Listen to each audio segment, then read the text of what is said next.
I'm on my way.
I always wanted to poke around in here.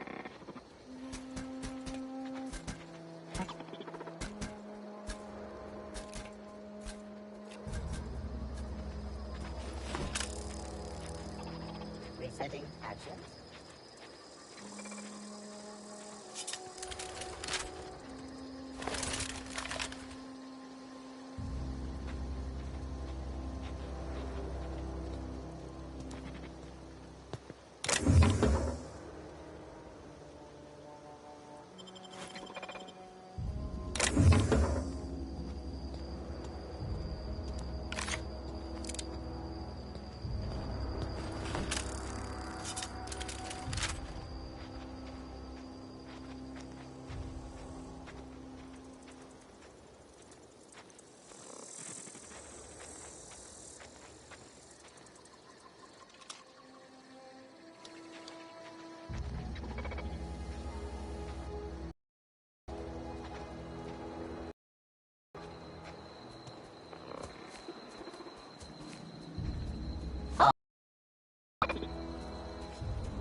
Terminating security search.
Performing. Here they come!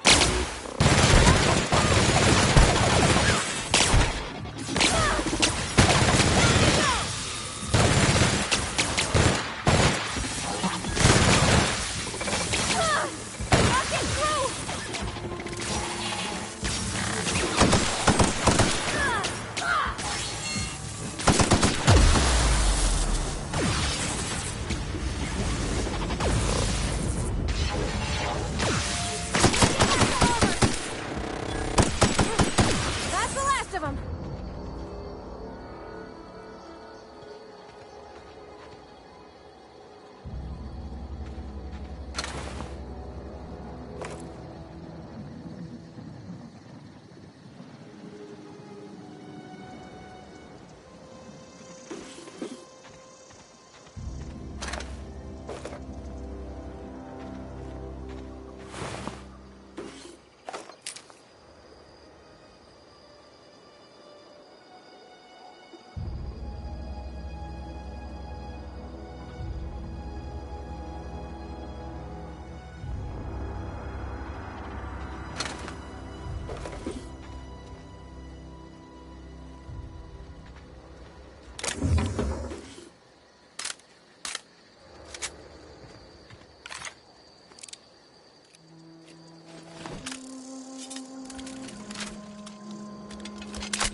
Got it.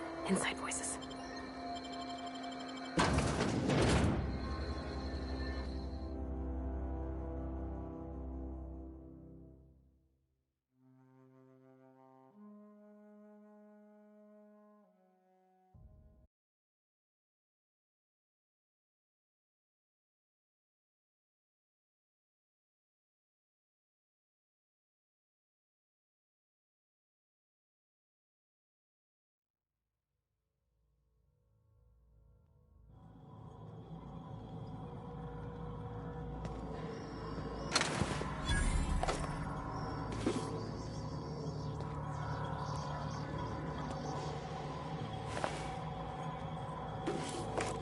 The control room should be off to the right. I hope we're doing...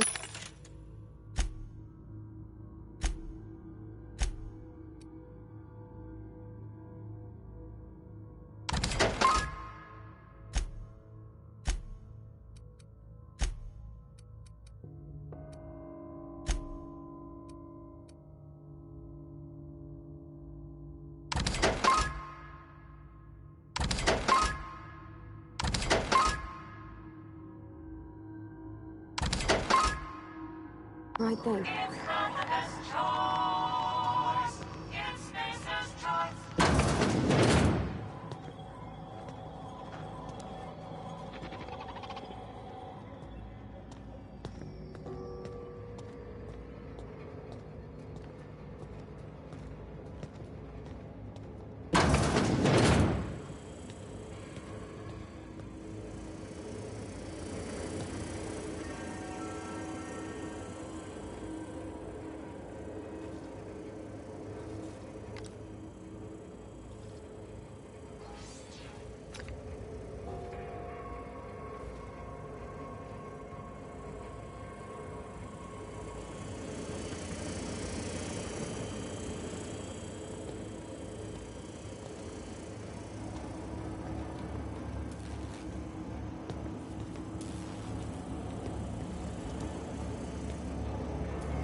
Three switches.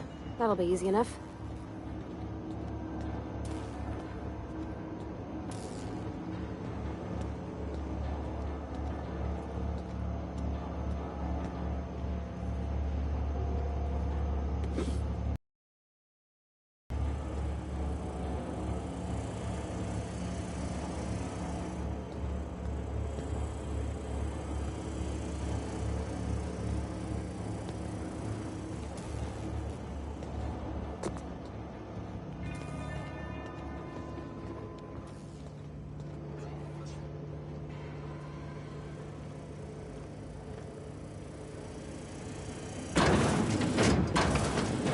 Halt, investigate. Incoming! Get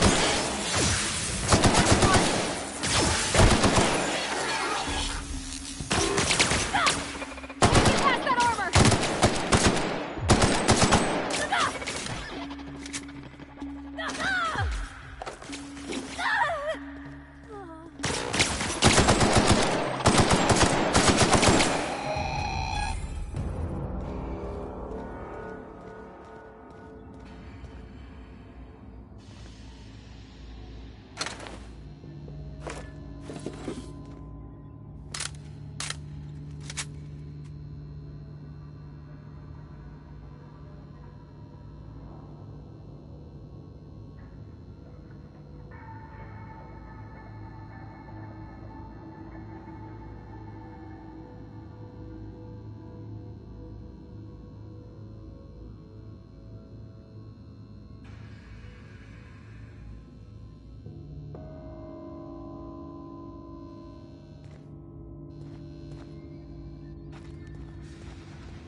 unexpected that. Uh-oh! Nice one!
Got it. Heads down.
Not real. You're not real.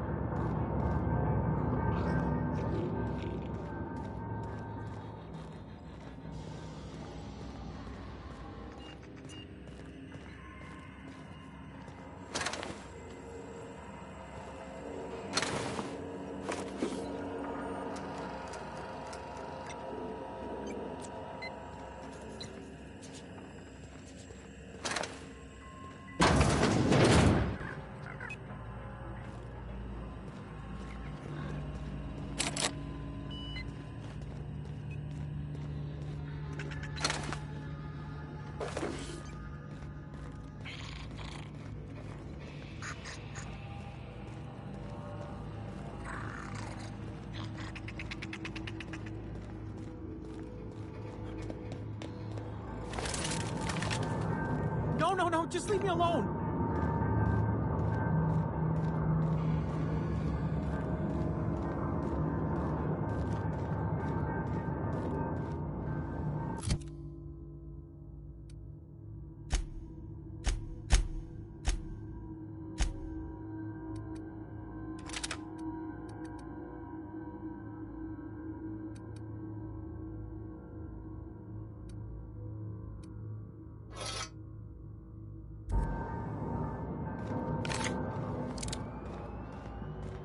No, just leave me alone.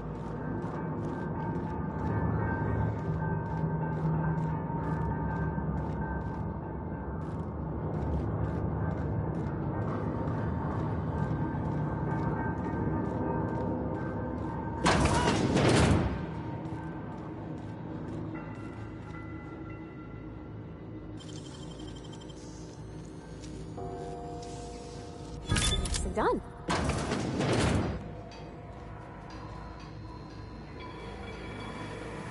Mind the steam. You're liable to get scalded. Oh, give me. Incoming!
Unexpected help searching for on.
real. You're not real.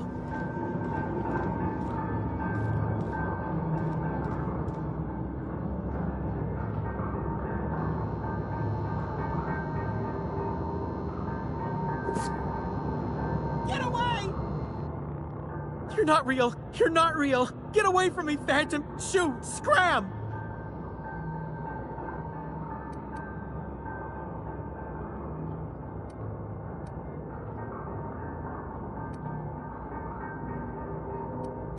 You can talk? The Phantom's never talked before. I knew I shouldn't have eaten that sprat raw. See, Higgins? This is why you must always boil your sprats before ingesting.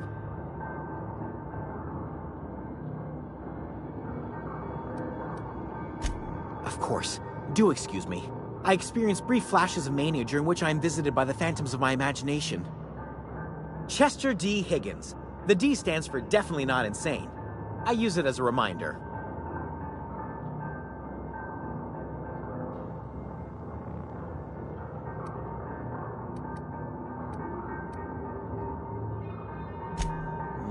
Hard to say.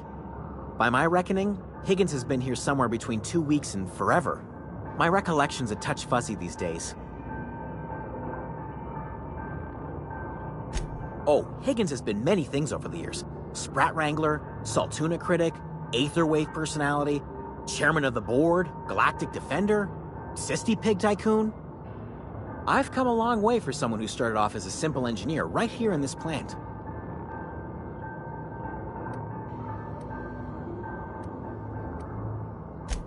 Mechanicals lost their bolts.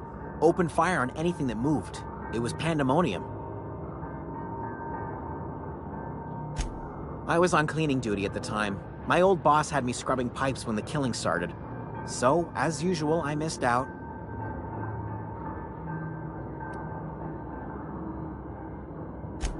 Jimmy'd opened the vending machines. That lasted a good couple of months. Eventually, I had to resort to more unconventional means of filling my insides.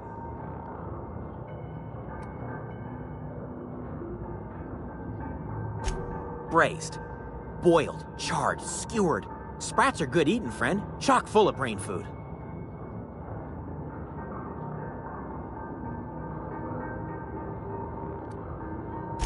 I specialized in automechanicals, drones, sentries. Repaired them, maintained, upgraded. Did it all from my old workroom just over in the next section.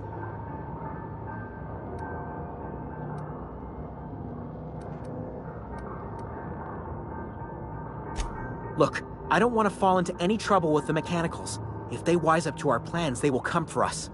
With prodding irons.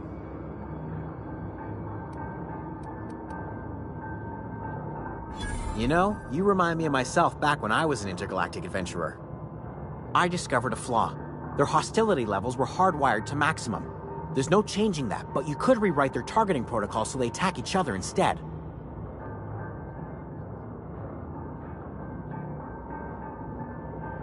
Yes, that's exactly it. I see you're also versed in the noble art of mechanical engineering. There's a behavior control terminal in the other room. It should have options to change how the mechanicals act, including whom they shoot at. Oh, that reminds me. You'll need my passcode to access the behavior control terminal. Here, let me just write it down for you.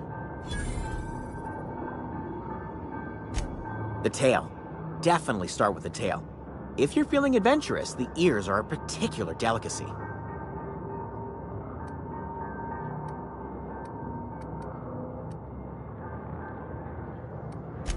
Jimmy'd opened the vending machines. That lasted a good couple of months. Eventually, I had to resort to more unconventional means of filling my insides.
two more. What'll happen to Miss McDevitt's folk if we send power to the Vale? Something you need?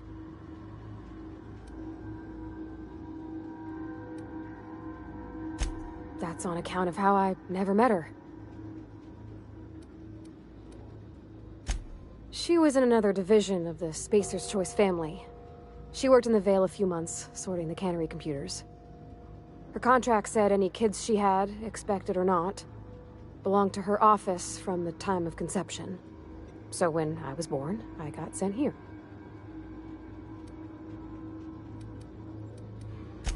Well, I don't know about normal. Dad said she worked under some kind of special contract. It's sensible. Dad just fixed machines. She did some kind of crazy math, high-level stuff. Better to raise me on his time than hers.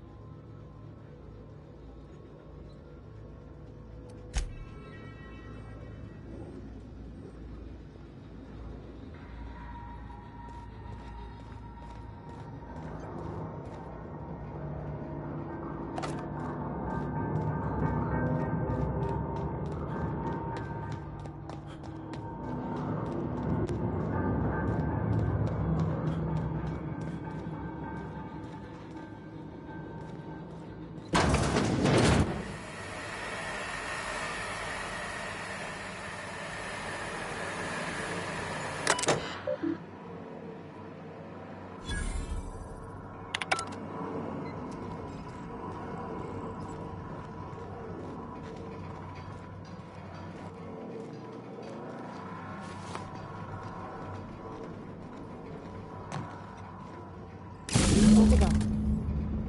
If we send the power to Miss McDevitt, what happens to the Vale?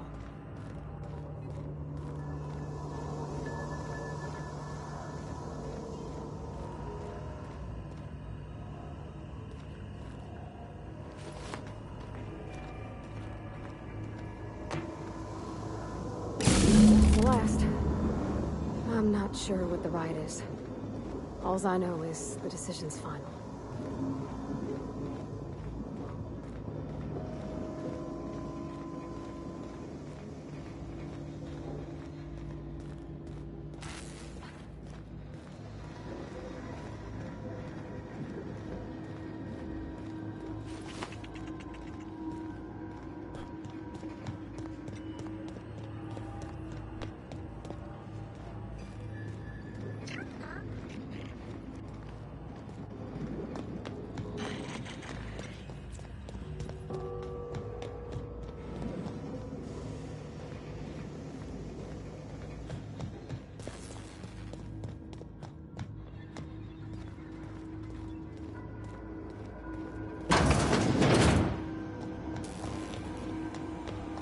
Once we do this, there's no going back.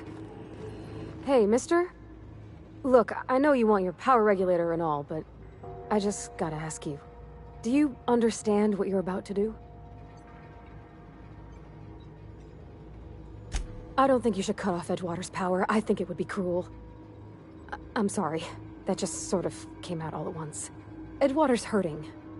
We've been losing workers year after year, and corporate hardly ever sends replacements.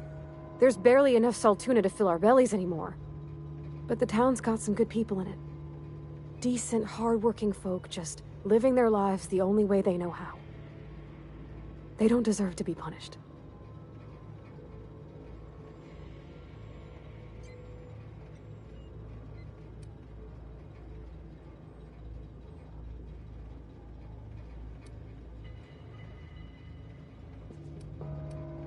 Miss McDevitt's built something beautiful.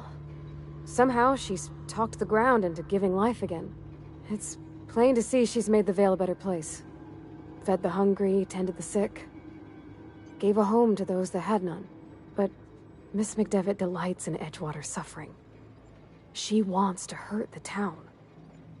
Do you really want to be party to that kind of hatred?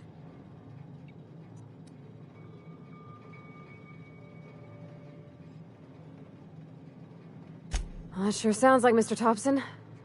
If he was standing here, I imagine he'd remind us of how we're all one big, happy Spacer's Choice family. In Mr. Thompson's eyes, those deserters are still part of the Spacer's Choice family.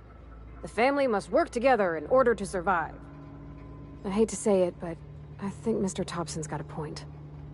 Unless those deserters come back, Edgewater's as good as dead. Cutting off their power might be the only way. Sorry, I didn't mean to babble on like that. I felt like I had to say something.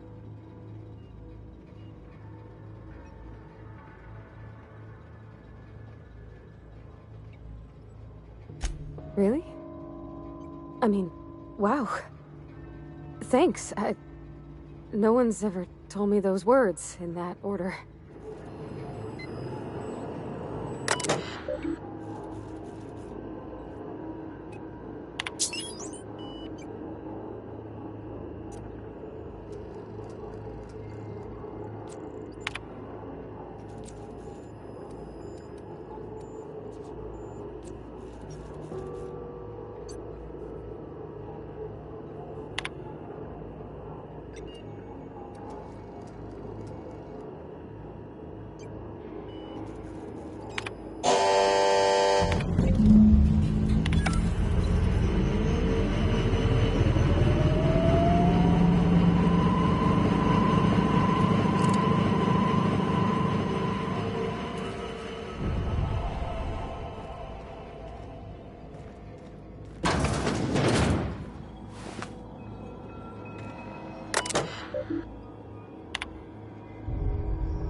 I wish I could do that.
Panic rifle.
Oh, that's Thomas. He used to follow me around before he left the cannery.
That's the thing about growing old. Your eyes start to fail. Elsewise, I would have seen you for the snake that you are, chopped you into pieces and roasted you on a spit. This is all you're doing.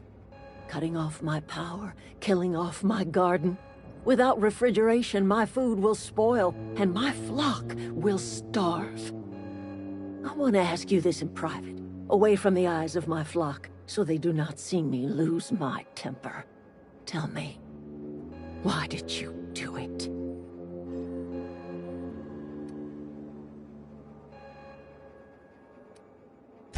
You want my flock wasting their lives in that cannery? Fine. Go and talk to them. Go talk to Grace and Thomas. Look them in the eye and tell them their life here is over, and the only thing left to do is go back to Edgewater. This is now your responsibility. And you tell Reed Thompson that I will never return to Edgewater. I would rather die among my flowers than live under his management.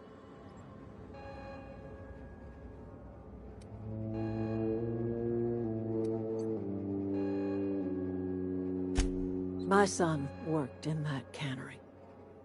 When the plague started coming, he was one of the first to fall sick. We had a store of medicine locked away, but Reed refused to treat him. Said my boy didn't deserve treatment. Said the medicine would have been wasted on him. So I buried my boy in the cemetery, gathered my belongings, and left. That's as much of the story as you need to hear.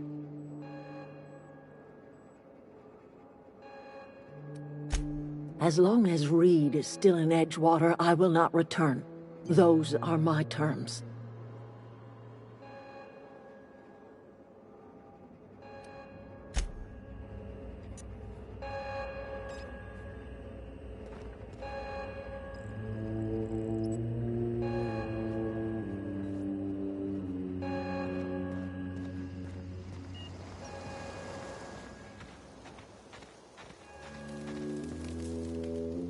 Everybody keeps staring at me. It's not my fault the power's dead. Whoa, Miss Parvati. Hey, you're, what, how are you? Hi, hello. Are you, are things safe out here? How are you keeping? Great, just great. I've been trying to keep stuff running, just like you. Only I'm not so... Wait, they didn't kick you out, did they? Oh gosh, no, I'm just along with this fella here. I seen you wandering around here.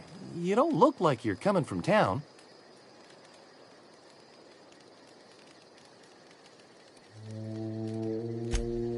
Sorry, I just wasn't sure if you were from town or if you were one of us.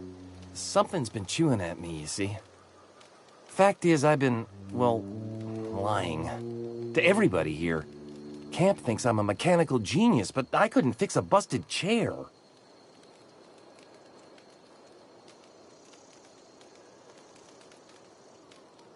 I'll take all the help I can get. I set my mind to learning the craft of the engineer, you see. I want to make something of myself. You ever heard of the Young Spacer's Guide to Mechanical Engineering? Comes in a set of 3. If I had my hands on one of those data pads, I could teach myself the ins and outs. Those are good. My dad kept a copy with him when he was working in the cannery.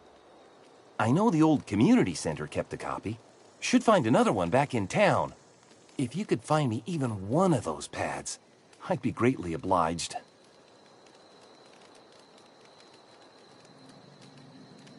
No kidding! Really? Well, which one? Look at that! Building a computing machine out of Spectrum potatoes, a primer. I'm just glad it survived all these years. I appreciate you going through all that trouble. In fact, I put aside something special, on the off chance that somebody'd search out those data pads for me.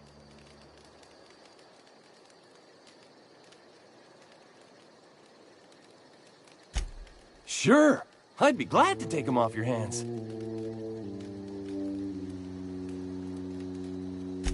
I've been thinking about going back.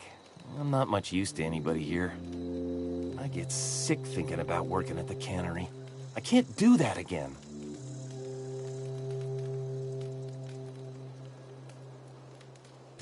You know something? I think you're right. The town could use another engineer, and I'm on my way to becoming one. I could do a lot of good in Edgewater. Maybe even keep a garage of my own with a little workbench and my very own toolbox. It's just... Adelaide's never gonna forgive me. Not in 100 years. I go crawling back to my old life in Edgewater, and I'm as good as dead to her.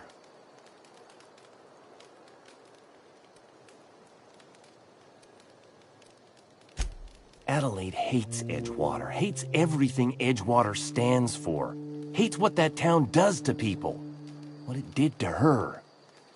We're the nearest she's got to kin. We go back to Edgewater, we may as well have stuck a knife in her heart.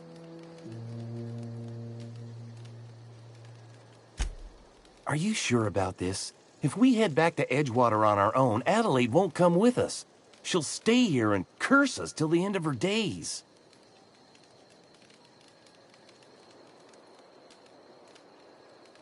I expect we got no choice. Edgewater needs us back, and loath as I am to admit it, we need Edgewater. You okay with this, Grace? Zoe's still out there. Don't much care to leave her unaccounted. If you find her, could you let me know? We'll be waiting in Edgewater. Just give us some time to gather our personals and say our goodbyes. If you run into Reed, you tell him we're coming back, yeah?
We can handle this!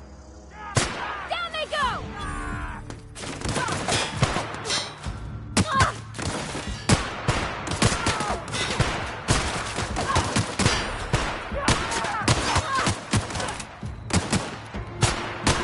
Nice! That's the last of them!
We can handle this!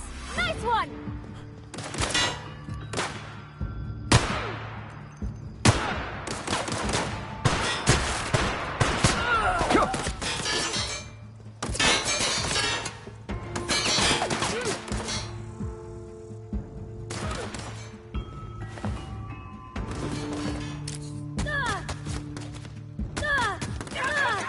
Everyone all right?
now!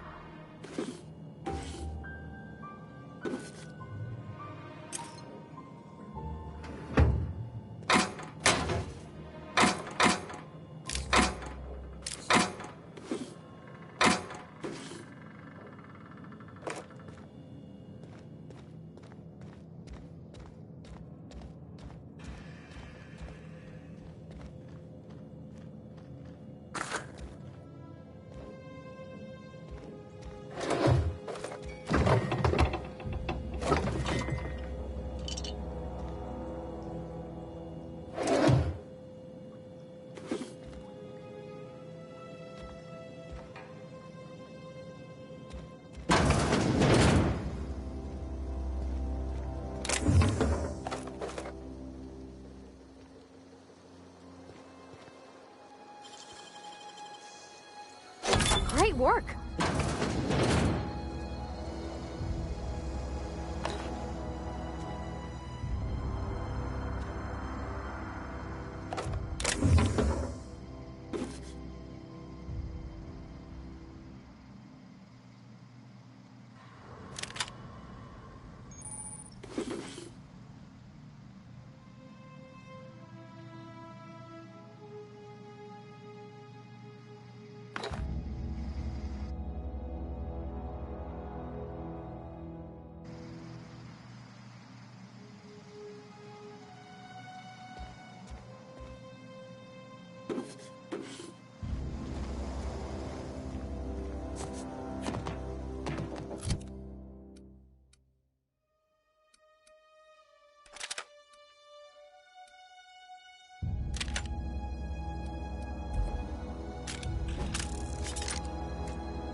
This is a fine day, friend.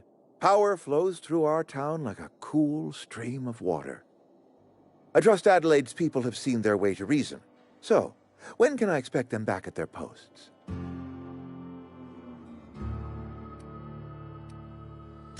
That's good enough for me. Adelaide and I have a history. Was unlikely she'd ever come back. But hope springs eternal.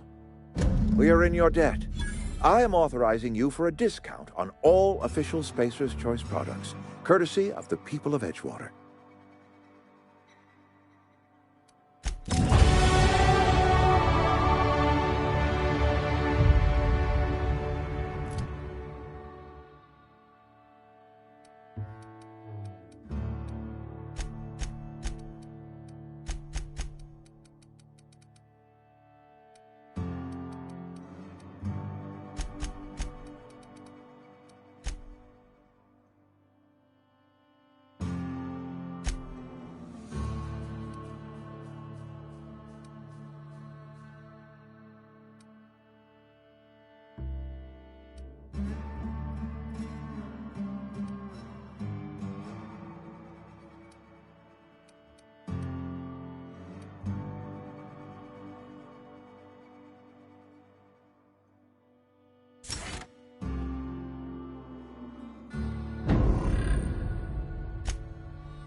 I think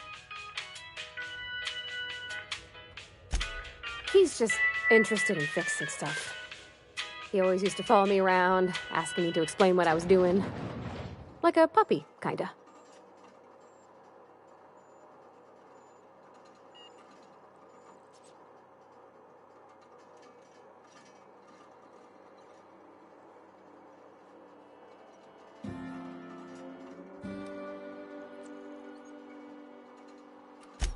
I'm just glad he's alive. That he's okay. I mean, when Mr. Thompson said he was fired, we all expected the worst. If he wants to learn about engineering, we should help him get those data pads he wants. I'd like to do that for him.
Processing. Here they come!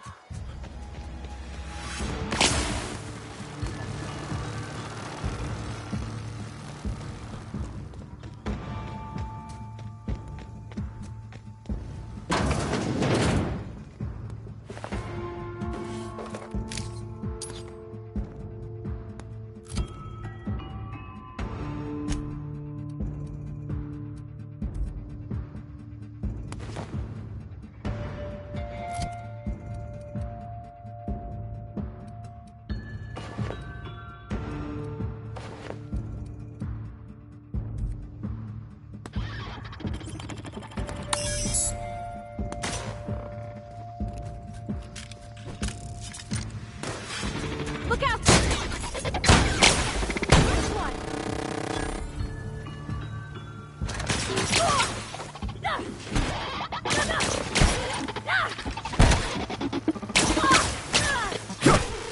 That's the last of them!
What's eating you?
This was a nice family, you know, while it lasted. No kidding! Really? Well, which one?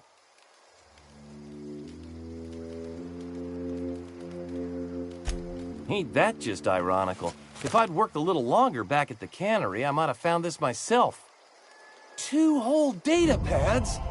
Be still my beating heart. Oh, almost forgot your payment.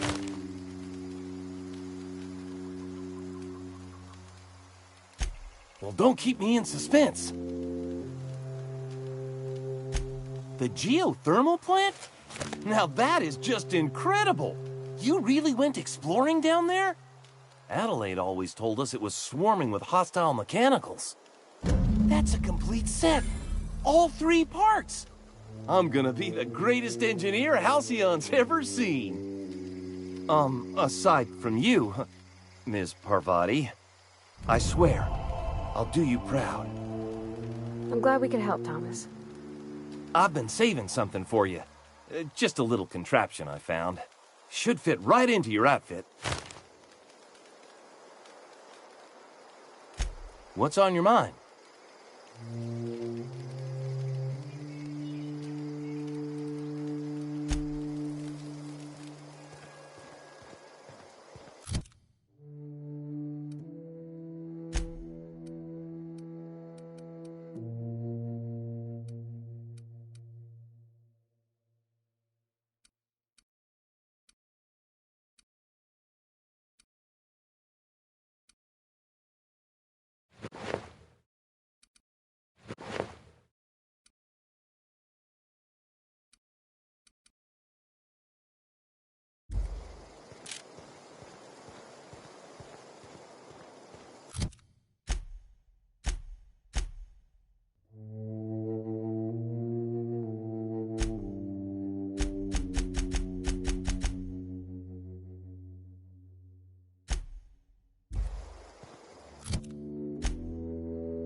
I used to skip rocks in the river till Constable Reyes ticketed me for unlicensed terraforming. I bet she was jealous. She don't know how to skip rocks her own self.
Is this your ship? Oh my stars, she is just so handsome! Does she have a name yet? What's her drive model? Oh, gosh. Listen to me babbling. When I was in Edgewater, I dreamed of flying on a real ship, working on a real engine, belonging to a proper crew. I'm the only decent mechanic Edgewater's got, but every time I think of going back, I get this sinking feeling.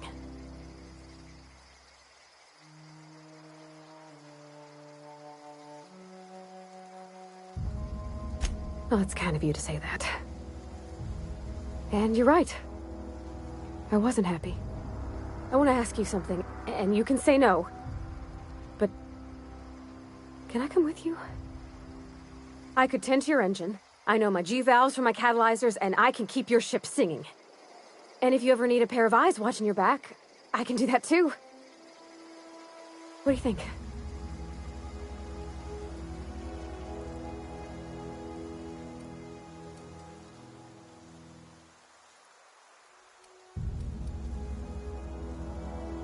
I know.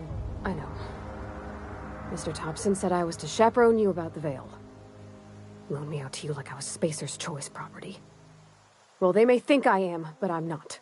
Yeah, Mr. Thompson's got a temper. But I'm more scared of missing out than I am of him. I don't want to lose my one chance at seeing the stars. Yes! I mean, thanks. You won't regret this, mister. Captain. I can call you Captain now. Ha! I got a captain.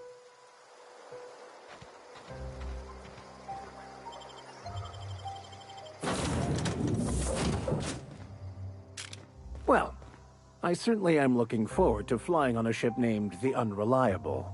I'll just head upstairs and claim a room. I find myself marveling at the complex simplicity of the Fibonacci spiral. I'm sure you know what that's like. Something vexing you, Captain?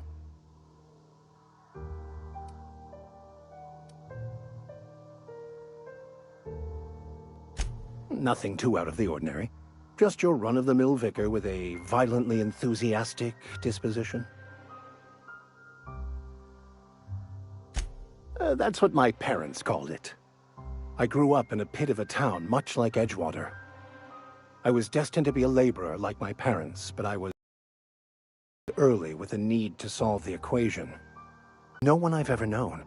They had a pure faith, a faith that brought joy to them regardless of the situation.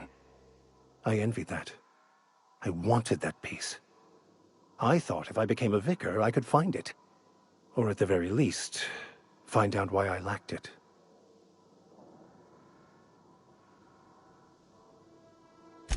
They thought I was fighting the plan, should have accepted my lot.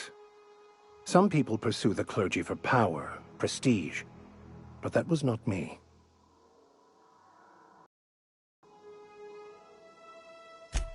The simple version is this.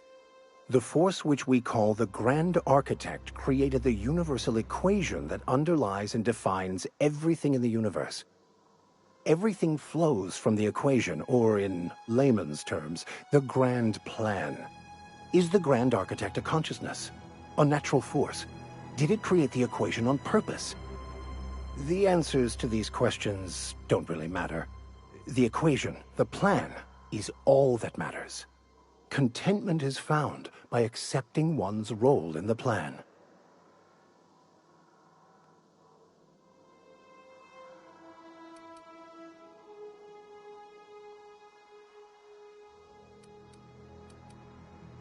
Scientism, as its name implies, believes that nature abhors equality.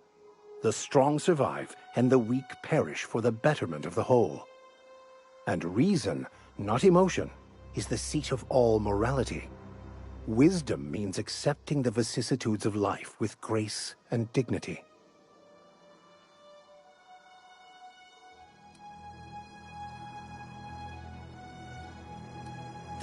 Yes?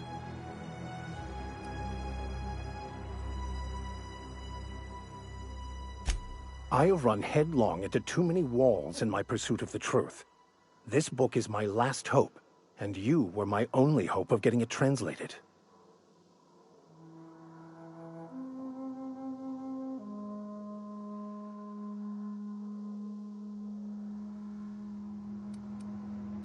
I honestly don't know what I'd do.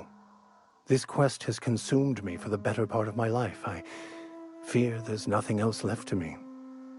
What about you? What's your story?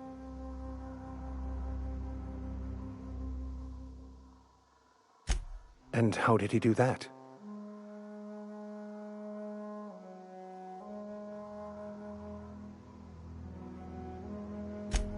Well, you do seem different than every other colonist. Let's pretend for the moment I believe you. What are you going to do now? That seems a dangerous proposition. Why risk your life now that it's been returned to you?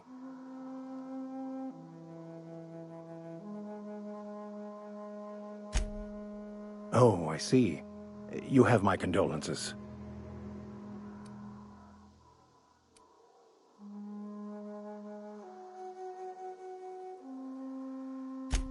I've been thinking on that. There's a former infamous philosopher scholar who fled Terra 2 some years ago. He's an expert on Baconu. He's also who told me of the journal's presence in Emerald Vale. If anyone in this colony could translate that book, it would be him.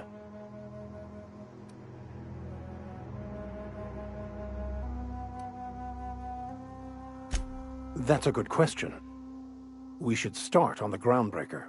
It's where I'd go if I wanted to get off Terra 2. Great place to pick up a ride to Hephaestus, Scylla, even Monarch. All I need is access to a data cartridge from the security terminal.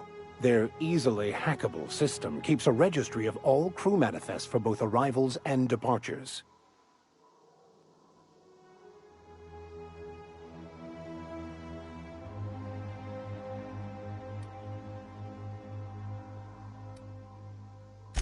I'll comb the last 6 months of departure manifests to track the Philosophist's off-world destination.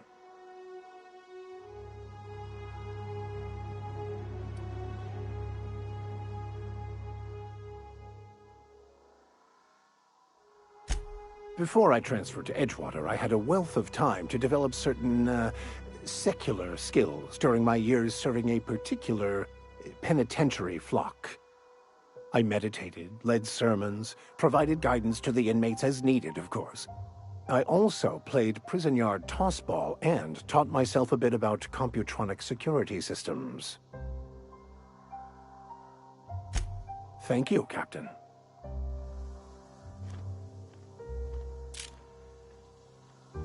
Yeah, huh? You mean about the mission being too clean?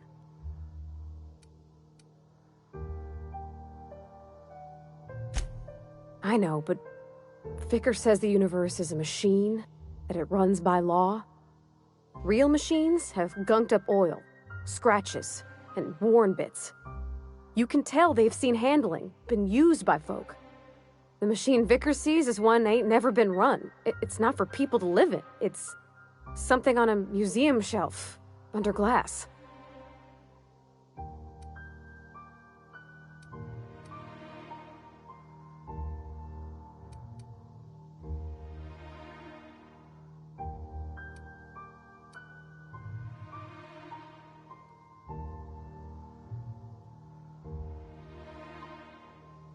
It just comes off cold to me, is all.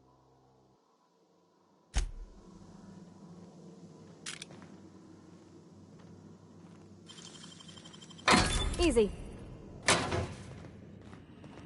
Captain, I have detected that Edgewater's power supply is now optimal. I applaud your willingness to invest your time in the local community. What can I do for you, Captain? Do you know how to install a power regulator? Outstanding, Captain. Your aptitude for engineering will prove invaluable in the event of another catastrophic engine failure. Our engine room is located behind you. Across the cargo bay, up the ladders.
What can I do for you, Captain? All systems are operating within acceptable parameters. I am prepared to bring the Unreliable into low-altitude orbit. This should prove an adequate test of our flight capabilities.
We have received a communication request from Dr. Phineas Wells. Aha, there you are. Hale and hearty, and captain of your own ship. I see you're putting the Unreliable to good use. Shame about her former captain. Horrible way to die. How are you feeling, by the way? I lost track of you in that cave back there. Experiencing any, unnatural drippage? Perfectly normal side effect of thawing, I assure you.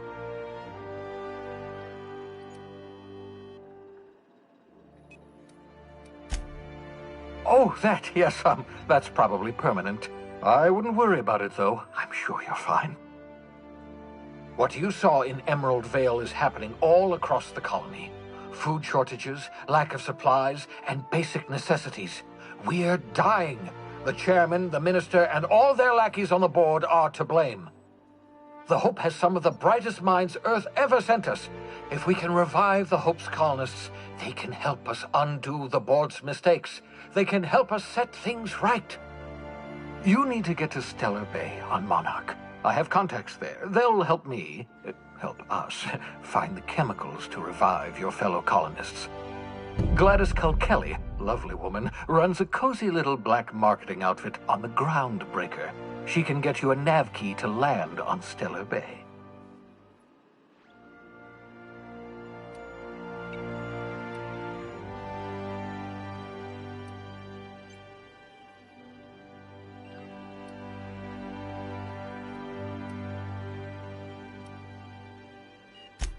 Strictly speaking, Monarch is a moon, terraformed badly, and almost completely lawless. You'll love it. Captains don't fly their own ships, you see. Your navigation terminal handles the, navigation. Think of a nav key as a set of flight instructions. The board's been confiscating nav keys for Stellar Bay, so we must rely on unconventional means of acquisition. Hence, Miss Gladys Culkelly.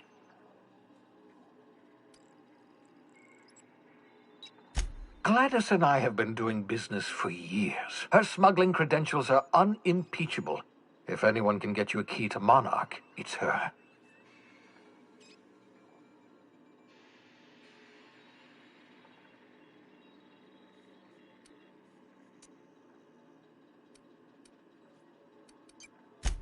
In theory, I suppose you could land your ship in Cascadia, and in theory, I suppose you might survive the experience. Cascadia is utterly seething with dangerous, highly aggressive creatures, more than capable of tearing you limb from limb.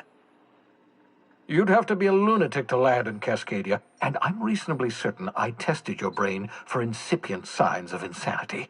Trust me, talk to Gladys Culkelly.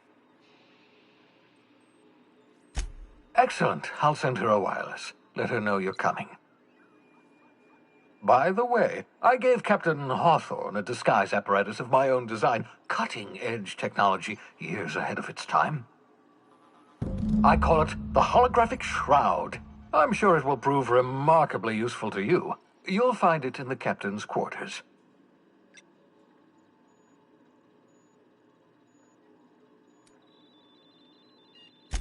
Marvelous device. I'm quite proud of myself. The shroud changes the user's appearance to mimic that of another. It has limits, first-generation technology, you see, but promising. Exciting to see it in use at last.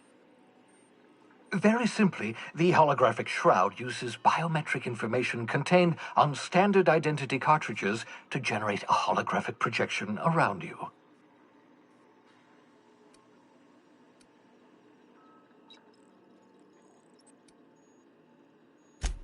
Only stands up to a casual scrutiny. Use it too long, bound to flicker, blur, something like that. Movement makes it more likely. Best used in moderation. When you see guards in your path you can't sneak past, for example. Maintain your distance. Act normal. No running, no jumping. Don't draw their attention. If they pay attention, they're more likely to notice flaws in the hologram.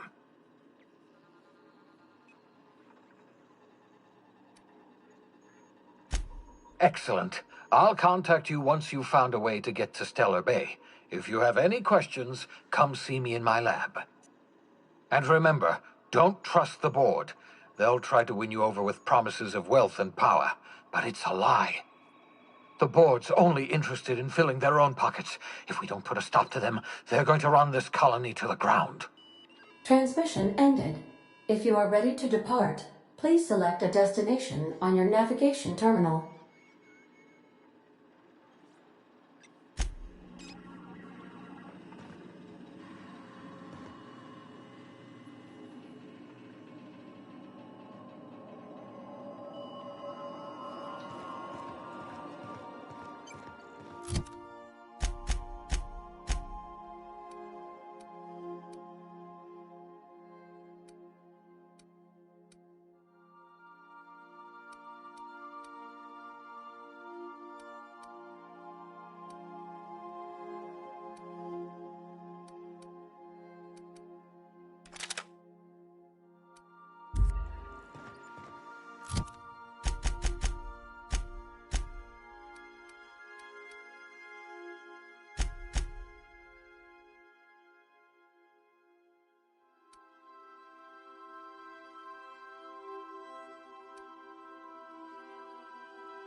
You might want to consider changing your clothes more often.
Make yourself at home, Captain.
We've arrived at Phineas's orbital lab.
Hello?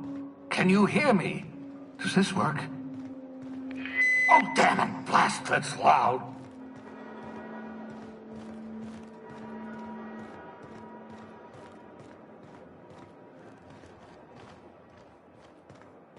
I'm just securing my ongoing experiments. And securing myself. Mind the mess. I haven't had a visitor since, in fact, I've never had a visitor.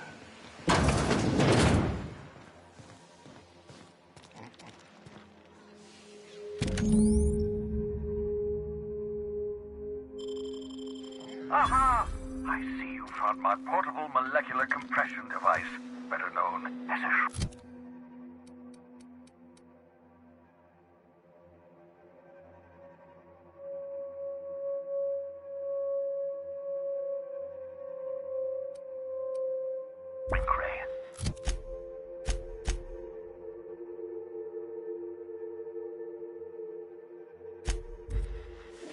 Find a target, point, shoot. Your target will shrink down into a manageable size, whereupon you may commence beating them to a pulp. Feel free to try it on a marauder sometime.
The Groundbreaker has approved our request for docking, Captain. You're free to disembark. Got a sec? Hey, Captain. I heard that Groundbreaker's got a real good engineer. A lady named Junlei Tennyson?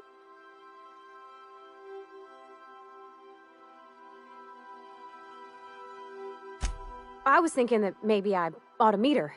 If you got time to swing us by, I mean. I don't got much experience fixing actual spaceships. I bet you a can of Borston beans she could teach me all manner of stuff.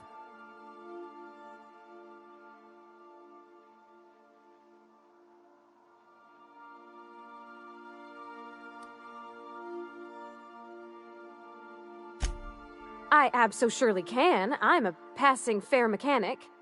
Even Mr. Thompson would have said it's my only skill. But I'm used to working on cannery lines, AG loaders and the like. There's tricks about ships I ain't learned yet. All I'm looking for is a few pointers. I bet a lady who runs a whole station has forgot more than I ever learned. Thanks, Captain. I'll be sure to make it worth your time. Did you want to talk about something else?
Captain. Hey, Captain. I'm in space. I never thought I'd be able to say that.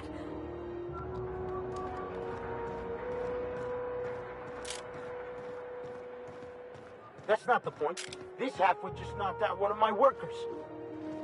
Yeah, with a tossball stick. I heard you the first time.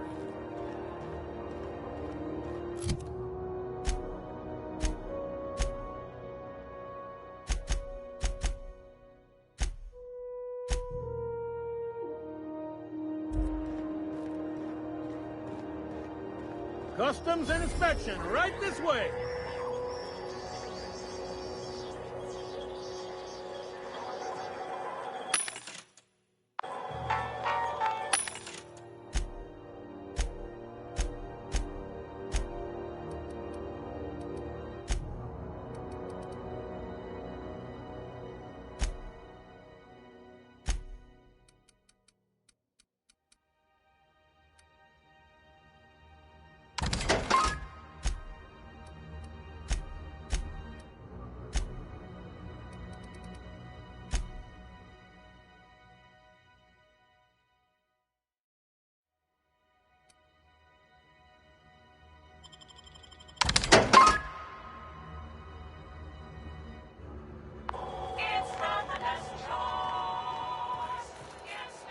Identification, please.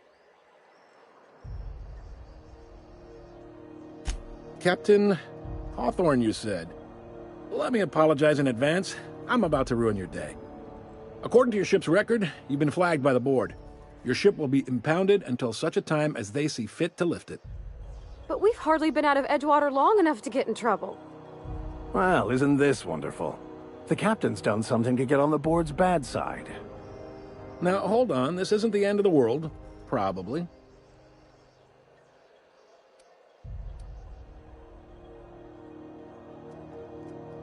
You'll want to take it up with Udom Bedford, our board representative here on Groundbreaker. His office is located along the starboard wall of the promenade. Shines like a Byzantium commode. You can't miss it. Access to that information is down 3 per... It doesn't happen much. The board knows we don't take kindly to their interfering in our operations. If I had to take a guess as to why, you must have riled up someone important.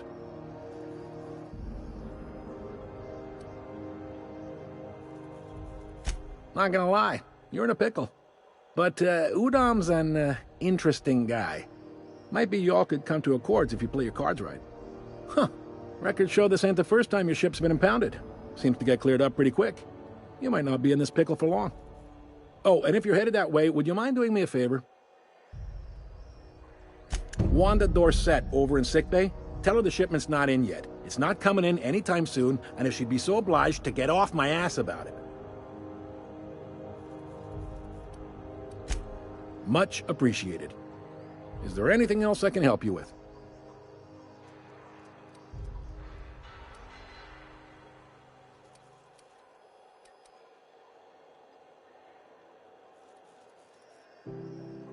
The fence. You'll find her in the rest and go, on your left when you enter the promenade. Make sure you bring an empty belly. Be seeing you.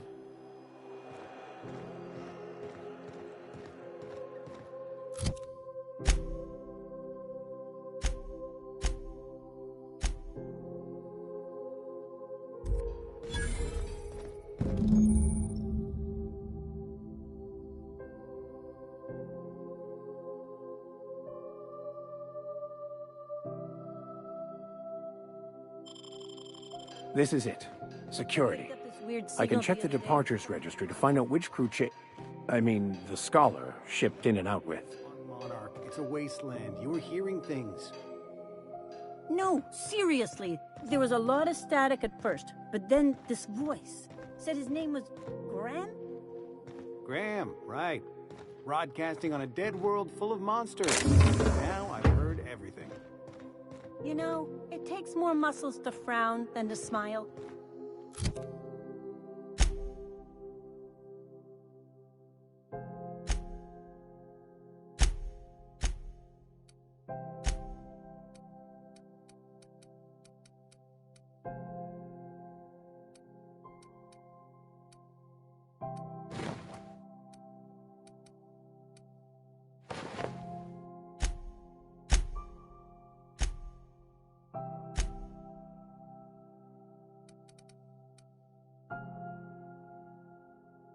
Who told you that, Graham?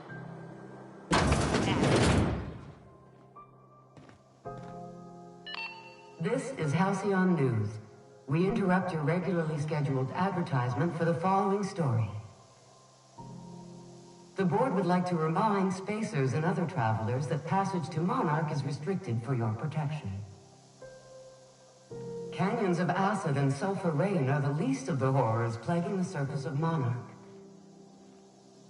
Anarchists live as one with the animals, lawless, savage, and unemployed. The board's embargo ensures that nothing can leave the planet and threaten our hard-working citizens. This has been Halcyon News, your only source for news in the Halcyon colony.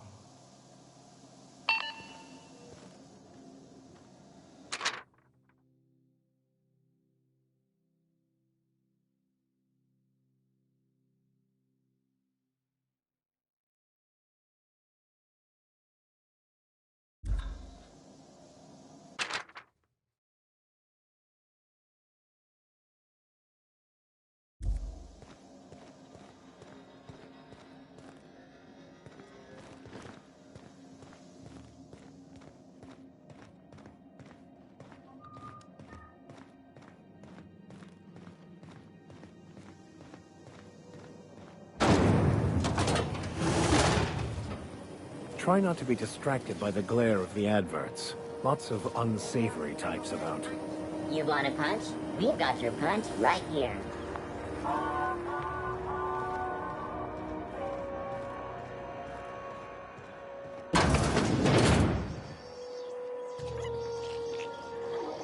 Ooh, can we rent an upstairs room?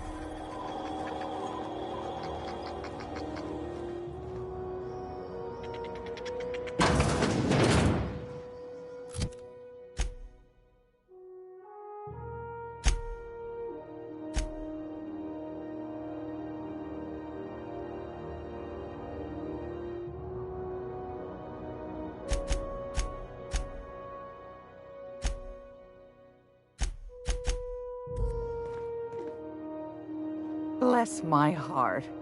A stranger come knocking on a poor old woman's door. You here for a particular reason? Or did the neighbors tell you how good my sugar cookies are? Made without a single natural ingredient, or an oven. Just like store-bought.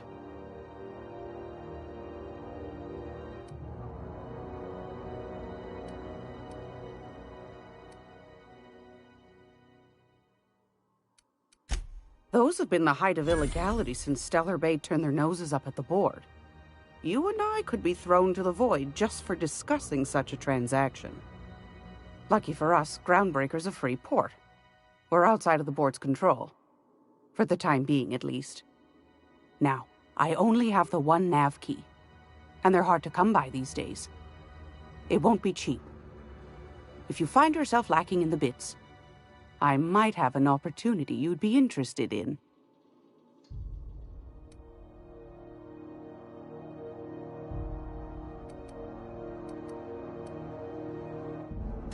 Phineas, that old kook. He was quite the dancer back in his prime, did he tell you? Real light on his feet. Real light on the wallet, too. He still owes me a small fortune. Laws. Maybe I should charge you double. Well, I find I'm in need of a ship captain with a little moral flexibility. Might be this could help out the Groundbreaker, as well as earn some bits. But if you've got qualms...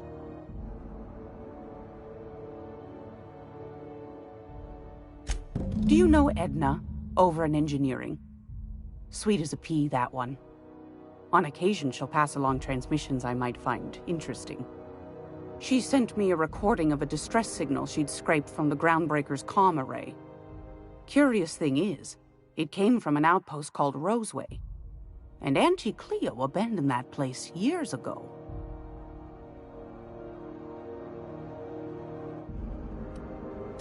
Can't say I know for sure. Maybe it never really was. Sounds like someone poking into somewhere they shouldn't be got into a spot of trouble. Comm centers don't operate themselves, Captain. Someone had to have sent that distress call manually. Those corps are cleverer than all get out. Might have been a ruse to keep the rest of the board from sniffing around. You've got an ear for intrigue and a nose for bits. I like that. Here's a copy of the SOS recording, complete with the coordinates. If you should find a secret worth selling, might be I could find a buyer. Corporate bigwigs will pay top bit for inside information on their competitors. The more we got the corps fighting each other, the less time they got to meddle in our affairs.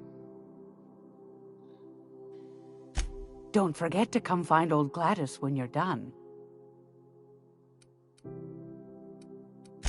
Anytime, sweetheart. You know where to find me. Here, take a candy with you.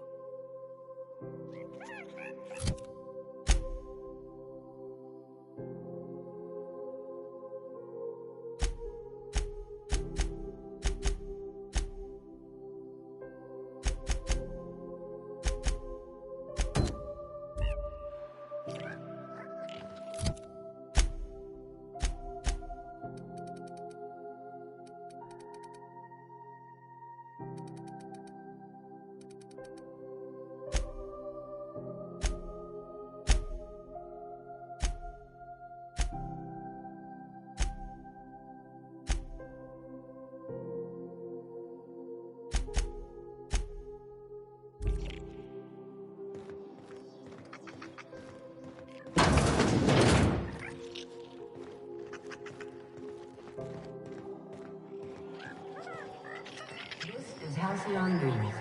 We interrupt your regularly scheduled advertisement for the following story. Do you have what it takes to defend your corporate township from the danger?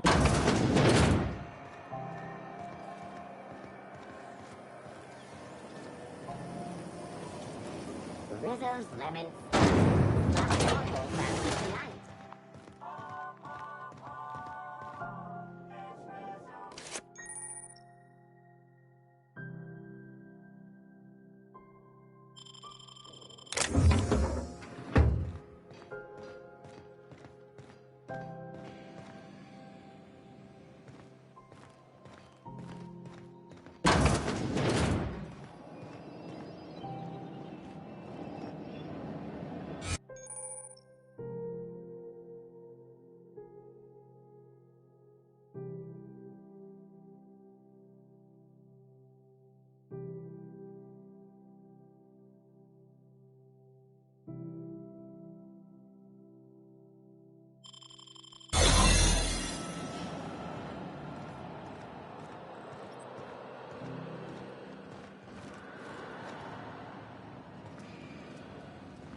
was that?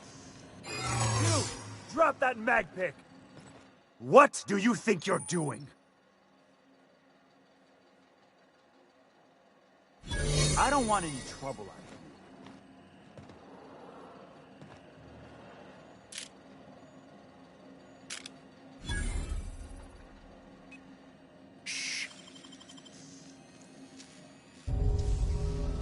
Dang, that's impressive.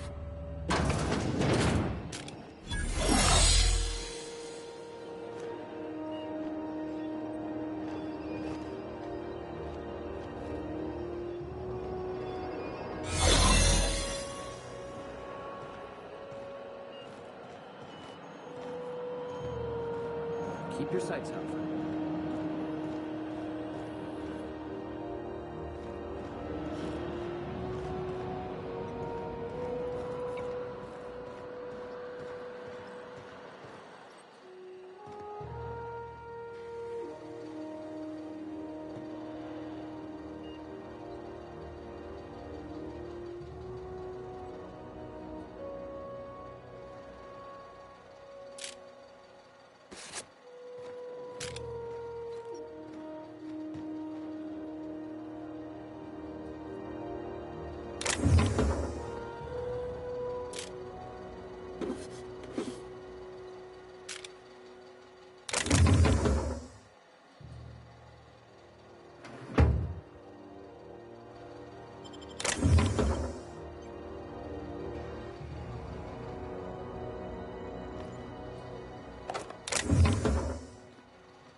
Not so fast!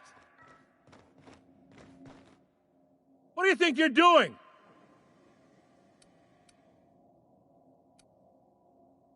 I don't want any trouble out of you.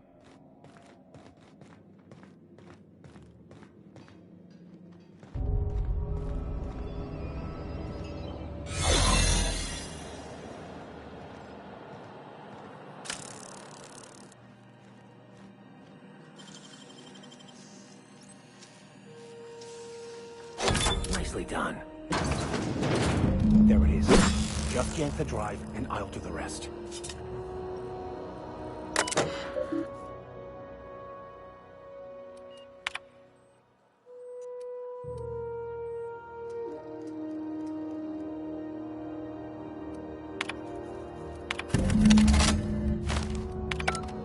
Now that we have the data cartridge, I can finally find out where that scholar I'm looking for ended up. Got it. His name is Reginald Cheney, and he joined a sublight salvage crew. Only he's not listed on the return manifest. Must have made landfall somewhere he wasn't supposed to. Ah, yes. Here. There's a domicile on Monarch in Fallbrook, rented to the same bit card he used to buy his seat on the salvage ship. I should have guessed. What better place to lay low if you wish to avoid the authorities?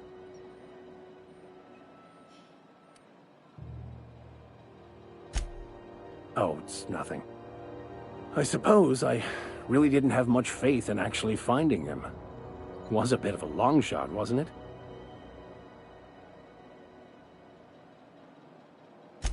I admit it was a bit of a long shot, but when you've spent as many hours as I have in contemplation of the universe's secrets, you sometimes get a sense for these things.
Vodka.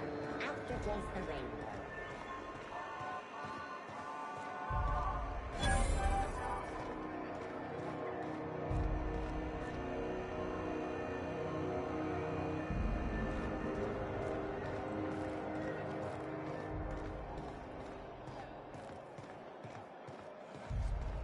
Go back to Byzantium, you gold-plated bastards. Yeah, no one wants you on Groundbreaker. These stairs are board property. Disperse now, or I'll detain you for trespassing. Oh, real scary. You're really gonna arrest us? On our station? Yeah, this is Chief Junlei's ship. You don't own shit here. Step back! I'm required by board bylaws to use excessive force. The Mardettes would space you for trying, you waste of O2 scrubbers. Yeah, O2 scrubbers. Look, just get out of here before I tell your captain what you've been getting up to on the clock. Ah, whatever. We got a date at the Lost Hope anyway. Is this really what you want to be doing with your life, Marcy? Guarding stairs for that walking mustache Udom fucking Bedford? I gotta get off this detail. Have you seen this man? Reward offered for information leading to the capture of noted terrorist Phineas Wells. Report any sightings to your local board embassy.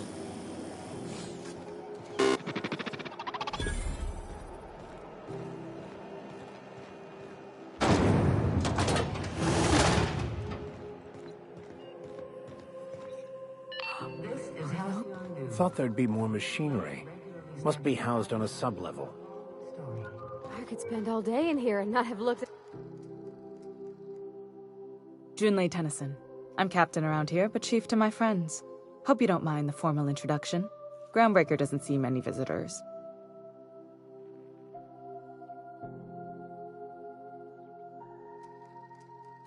No, it isn't.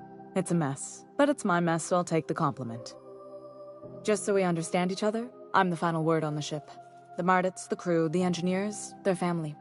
I hope there won't be any problems while you're visiting.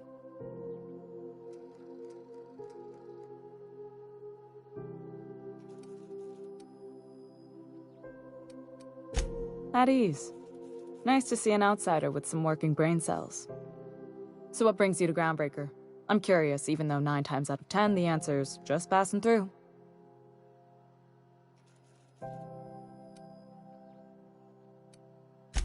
Interesting. The powers that be paint an ugly picture of Monarch. Critters and such. Maybe someone in the promenade can get you the right weapon for the job. We see a lot of the same faces coming and going. Most of them board spies and corporate sprats. Makes it hard to trust outsiders. You seem different, so welcome aboard.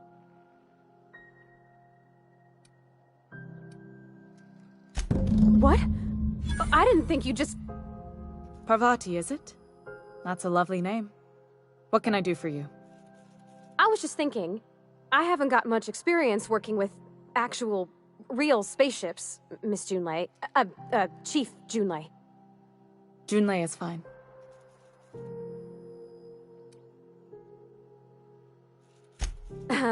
Okay. Since you run a whole space station, I was wondering if... Well, maybe you could teach me some things. I could message you later, maybe? I'd be happy to make the time, Parvati. You can ask me anything.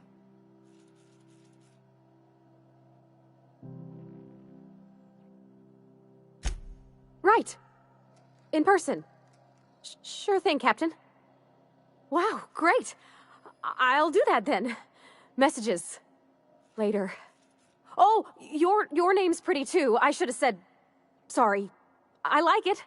Honest. Sorry.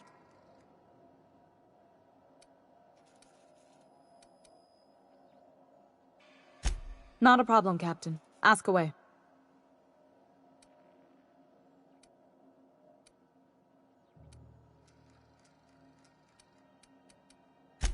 Groundbreaker's radiators need replacement parts. They're dumping superheated air into my ship.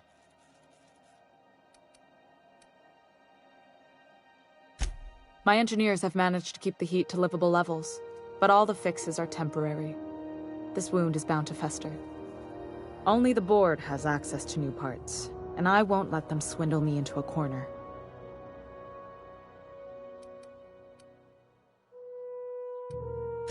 None. Every time I give in to the board, Groundbreaker loses its freedom. Soon there won't be anything left. I can't allow that. The board isn't helping, and my resources are spread thin. If I don't get those radiators back online, Groundbreaker, everyone on board, will be cooked alive.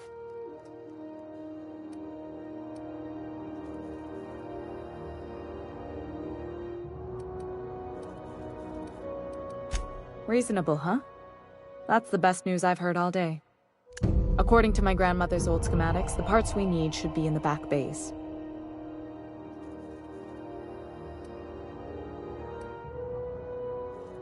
I keep diligent records of station repairs, requisitions, and available assets, just like my grandmother taught me. The station's radiators haven't changed since her time, and her records say the parts should be there. I trust them. The back bays are on a lower deck, long abandoned and a haven for miscreants now.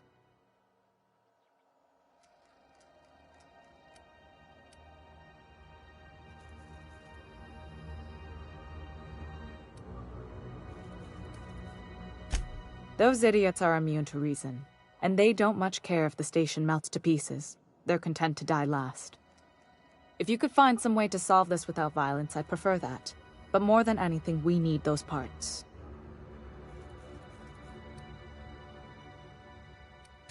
Good. Once you've obtained the parts, we can proceed to the next phase of repairs.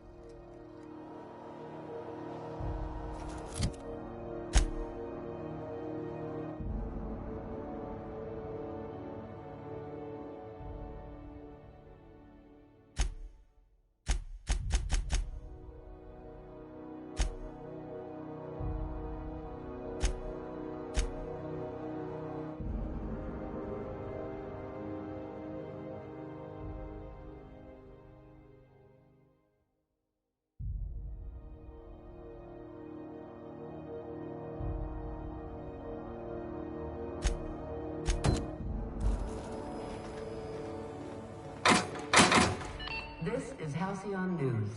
We interrupt your regularly scheduled advertisement for the following story. Tossball finals are scheduled to air soon, but a scandal has rocked the league and thrown this pivotal game into question. Both teams have tested negative for performance-enhancing stims. A tossball first.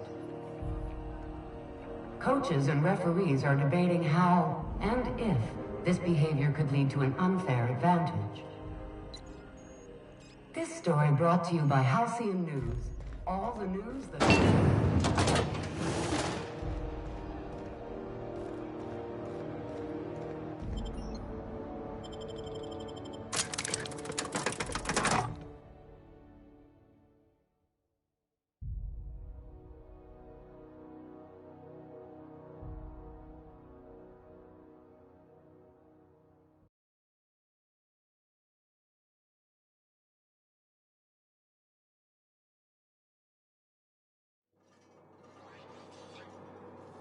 Who the... Hey, McRed, were you expecting any company? A neighbor from above approaches our realm. Back away now, or you'll parley with the king.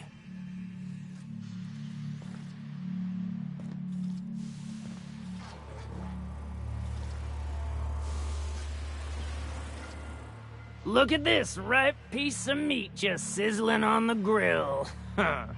Yum, yum. Time to feed the flames. It's nothing personal. Promise. Is this what carbon monoxide poisoning looks like? I don't think this deck is too well ventilated. Speaking for myself, Captain, I am not of a mind to be murdered by a psychopath who plays with fire. You came with the crew. Welcome. We got plenty of space to spread out, but only room for one captain.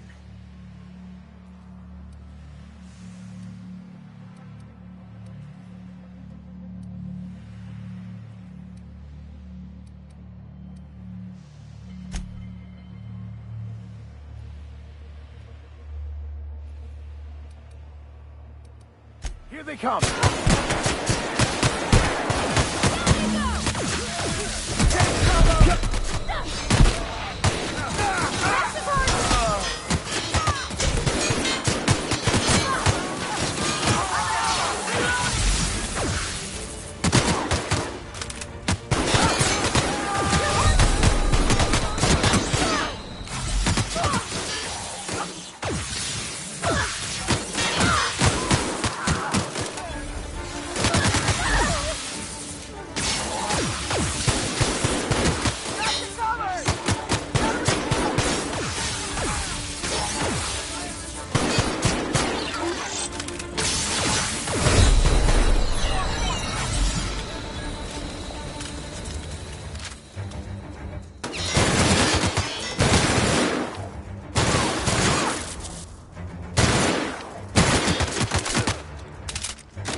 Something vexing you, Captain?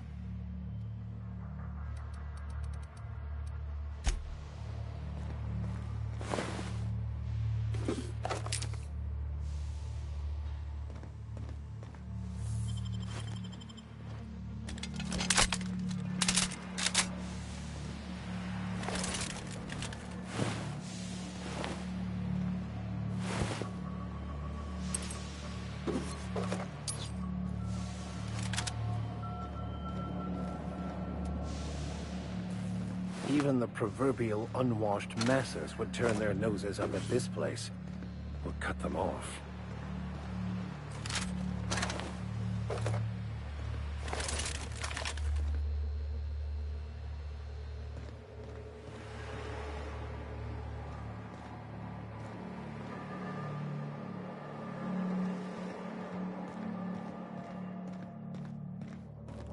Can you imagine being frozen for 10 years, sailing through space in a room such as this?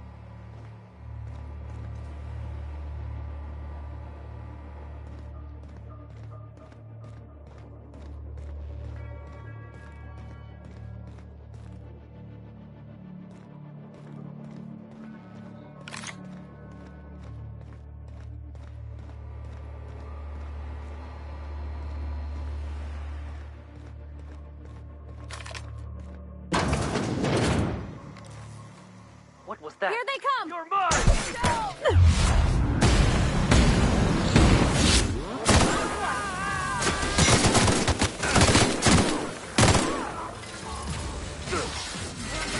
Watch his heart!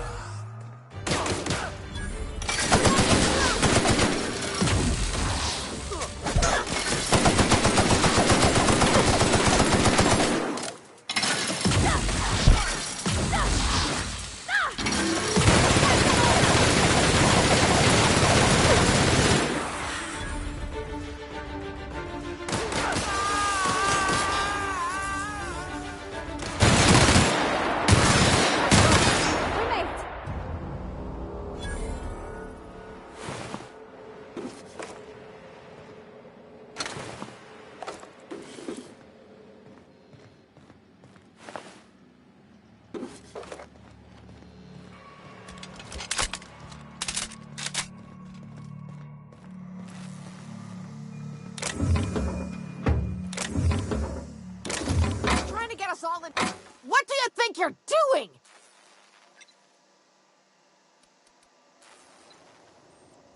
Just don't make any trouble for me, okay?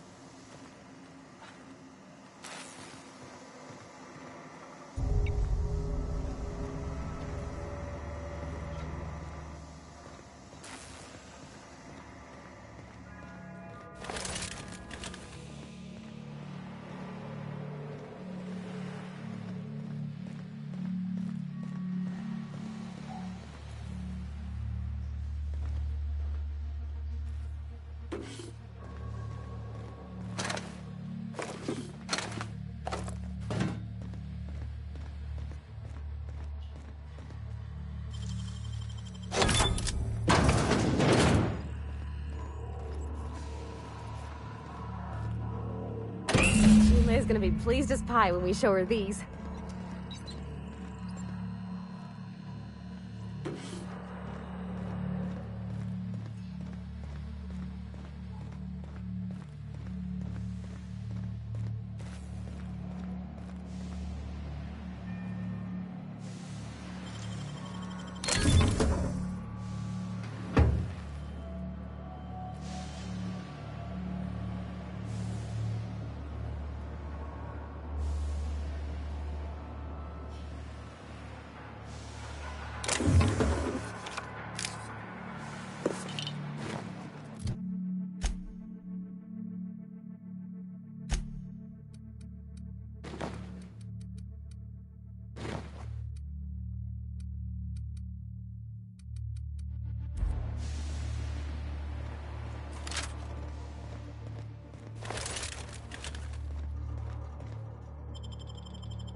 You've returned, and in one piece. Color me impressed. Good work. I'll take those. I need you to head through the large door at the far end of engineering. Take the elevator down into the machinery shaft. There's a terminal in the back. Activate it when I call over the ship's PA. And bring weapons. There's a slight Mantipillar infestation.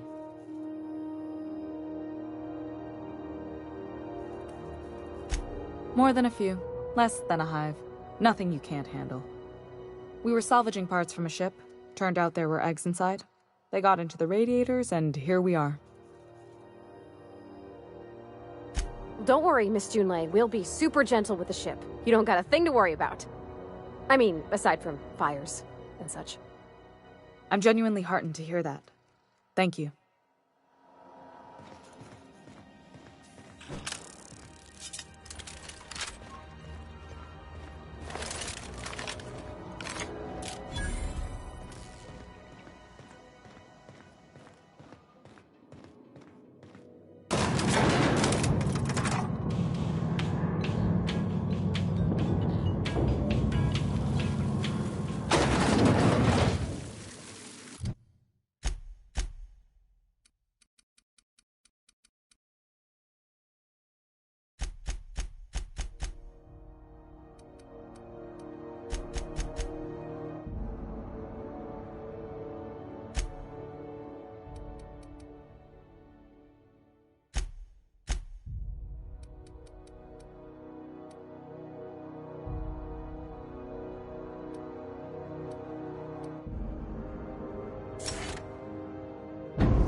Controls are in the back of the machinery shaft area.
Circuit boards are fused from the heat, so they're not too picky about who they kill next.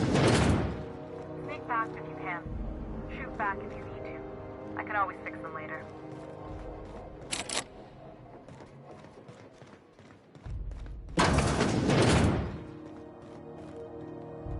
Quietly now.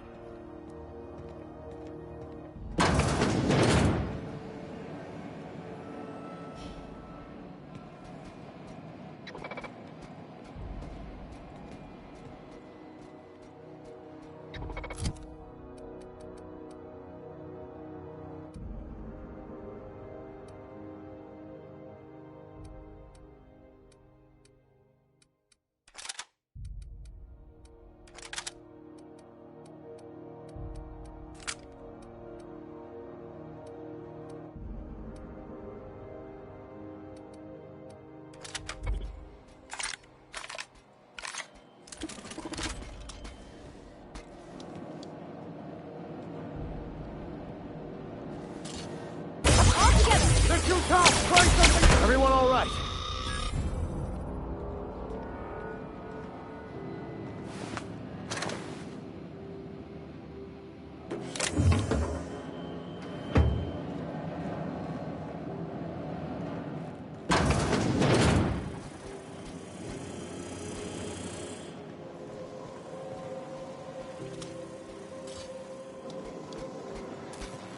We got trouble!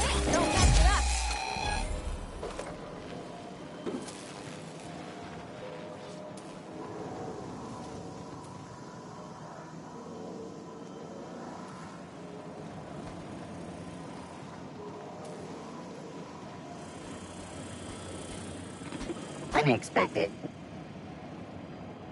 Sweeping the area. Here they come!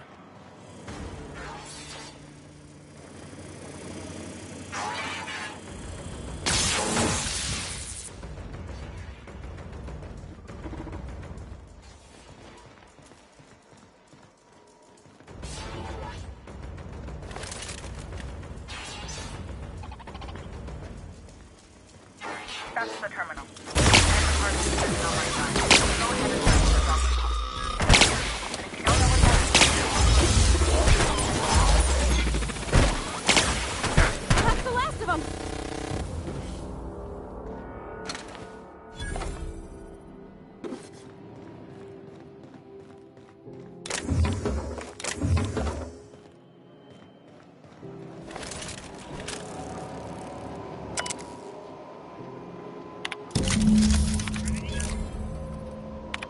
Done. The temperatures are dropping. Stop by once you found your way out of there. Groundbreaker owes you thanks.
This is Halcyon News. We interrupt your regularly scheduled advertising. My boards are returning to green. What a weight that is off my shoulders. I don't normally tolerate outsiders mucking about in my station's guts, but you're all right. The temperature should be dropping as we speak. I'll see to it the crew knows who kept us all from boiling alive. If you've got time, I believe Edna has a comms issue that could use your attention. I've also authorized Doc and Furu to sell you our premium meds.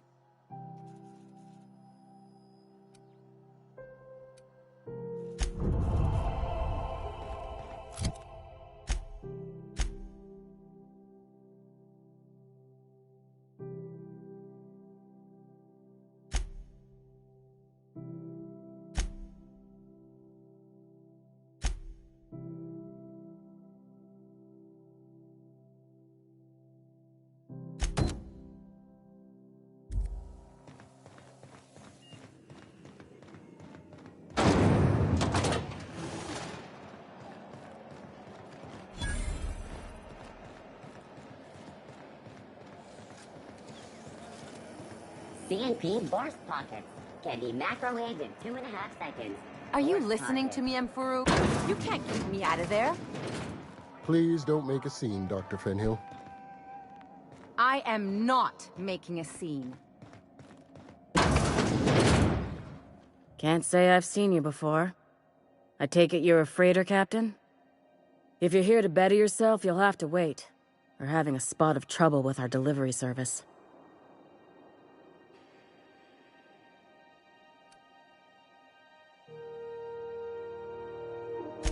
He must be referring to Irion.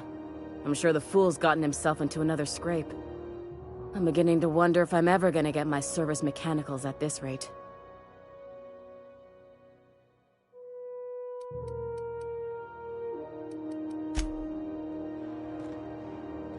Keep hanging around and I'll begin to think you're here for me.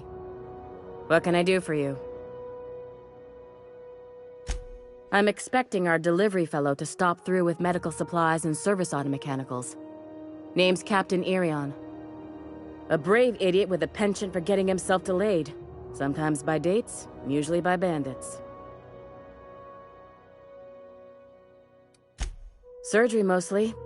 Medical personnel are difficult to come by on Groundbreaker. The board won't let their doctors and nurses station here, and they own all the medical schools. If we can't hire their people, we can't hire anyone. Everyone on staff here on Groundbreaker was trained by me or Idris. We're good, don't get me wrong. But we've only 2 heads between us, and we don't know everything. I'd be grateful if you'd spare the time. We need his delivery soon as yesterday. Last he told me, he was taking a shortcut by Scylla, an asteroid in the Charybdis cluster. That's where I'd start, were I the adventuring type. You look out, though. The place is probably crawling with outlaws.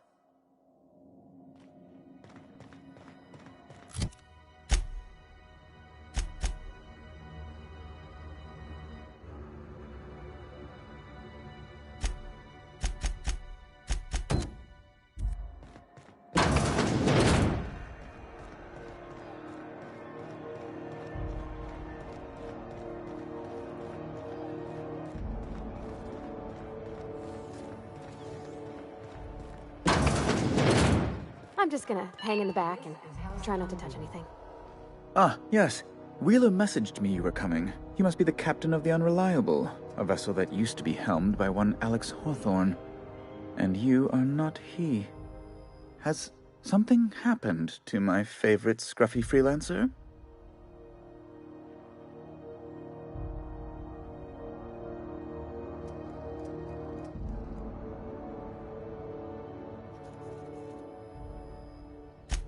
Oh no, this is terrible.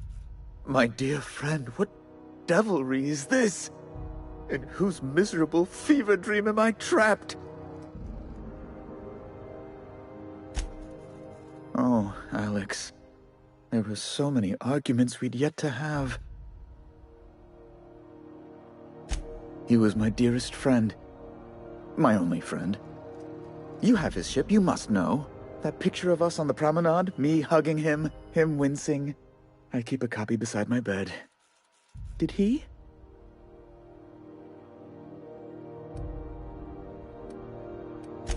It must have been lost with Alex, then. One more tragedy to top the pile. Tell me, how did he die?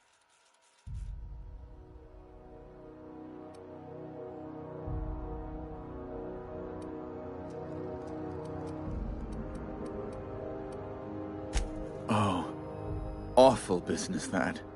But why? How? No. Best not to ask after the gory details.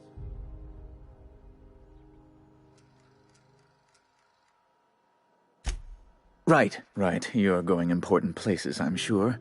Big, exciting, important places. There, I've removed the flag from your ship. I'm terribly sorry for the inconvenience. However, before you go, Alex promised to tell me the location of Phineas Wells. I'm sure you've seen his wanted posters all over the colony. Did Alex tell you where Wells might be? Anything at all?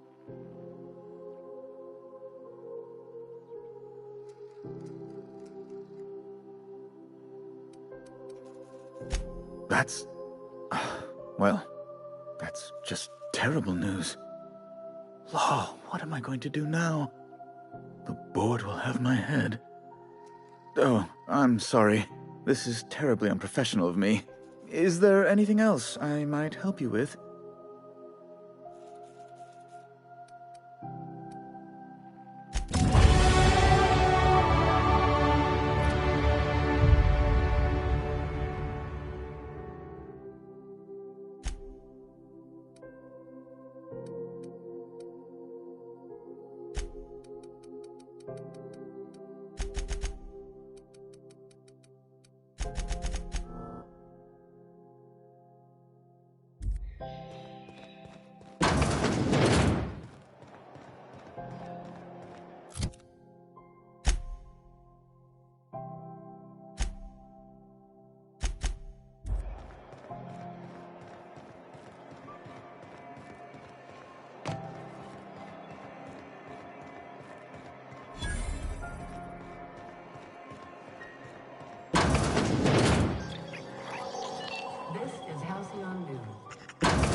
If you're here for this week's magazine club meeting, You're a touch late.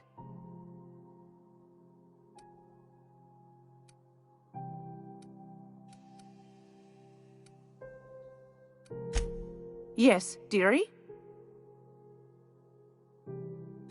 Take that darling ship of yours down to Roseway, where that distress signal I told you about came from, and ferret out some tasty corporate secrets for old Gladys. Shouldn't be too tough for a fella like you, I'd think. Anytime, sweetheart. You know where to find me.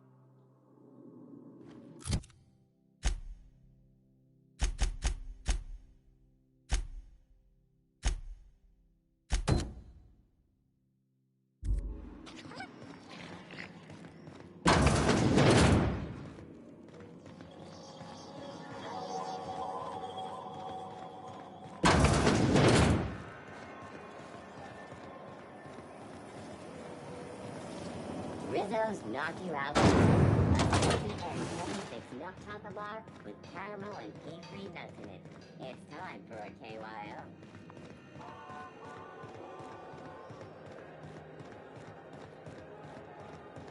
Hey, that pad down there, with the lights off, there are people unloading a ship.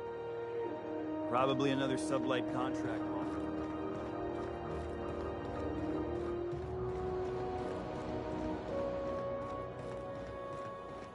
Hey, you got a second? Hey, we don't know each other yet, but I'm Felix Millstone. I was in the middle of a little discussion with the local authorities when you passed me by. I noticed your ship in port. Got to thinking you might be looking for some crew, so I wandered by, just to take a closer look. Gotta hand it to you, boss. That's a fine-looking ship. Only thing it's missing is me.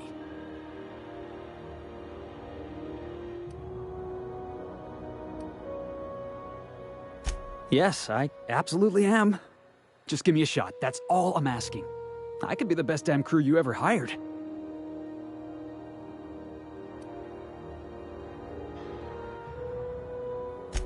You're serious? You're giving me a shot?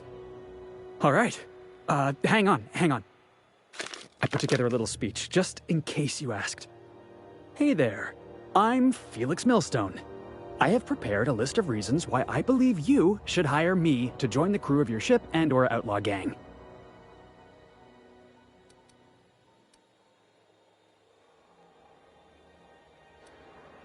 Firstly, I am highly personable, and I get along well with anyone who is not of the jackass persuasion.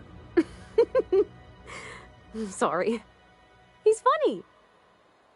Secondly, I can be counted on in the event of a firefight, standoff, and/or raid.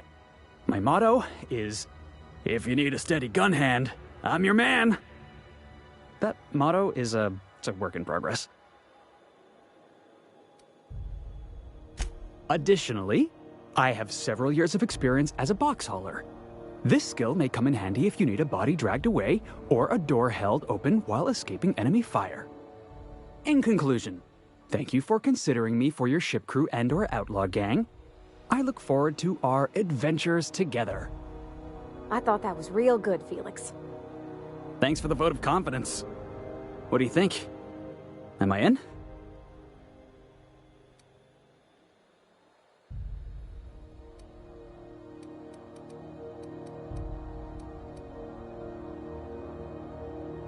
The fun kind?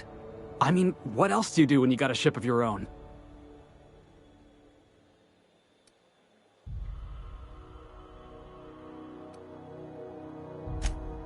Wow. You don't know how long I've been waiting to hear that. Thanks, boss. You're not gonna regret this.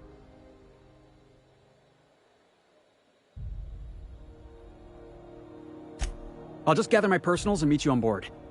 This is gonna be great. You got a crew now, Felix.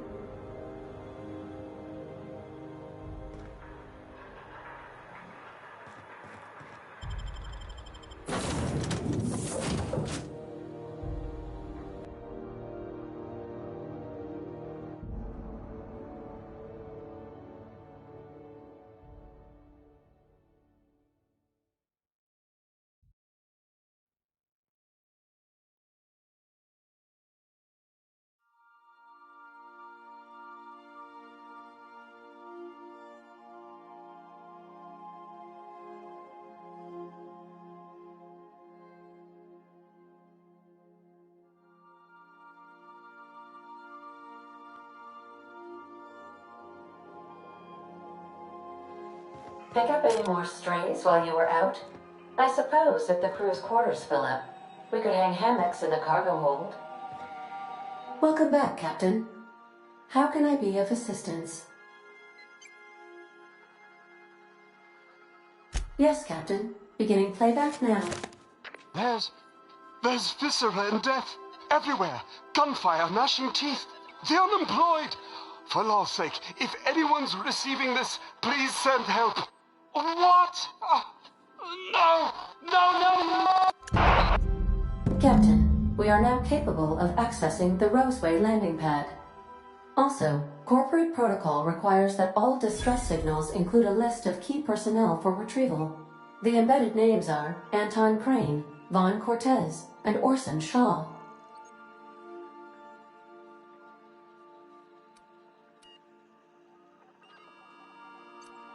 May luck be with you.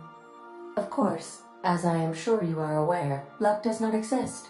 But it seems to comfort humans to believe they possess good quantities of it.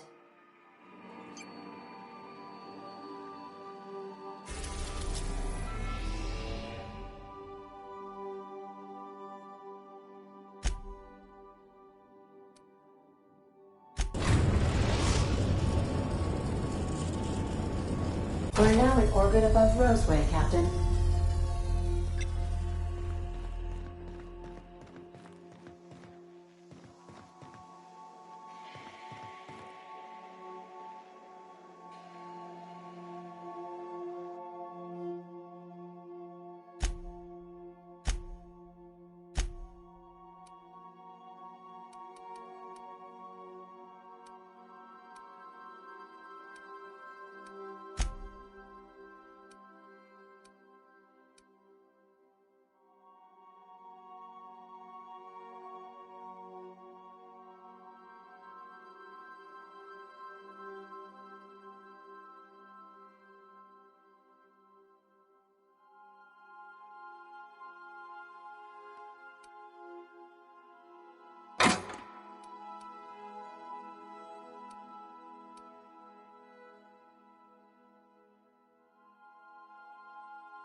The woolly milk has coagulated into woolly curds again, Captain.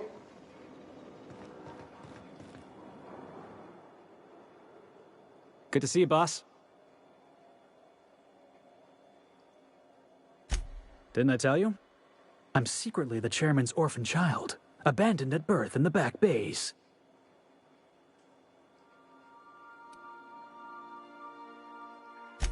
That's right. Can't get anything past you, boss. Honestly, before you picked me up, I was living in the back bays. Spent my whole life up there, watching ships roll in and take off. I always wondered when my ship would come. I was what folks on the Groundbreaker call a stowaway. Means I was invisible. Life carried on for everybody else, but not for me. I had to make my own way.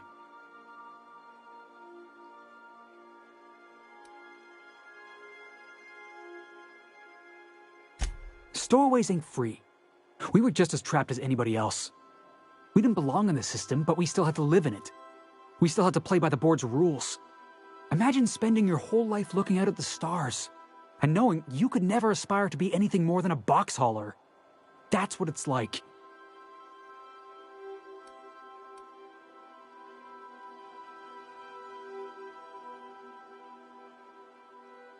Hauling boxes was about the only work I could find.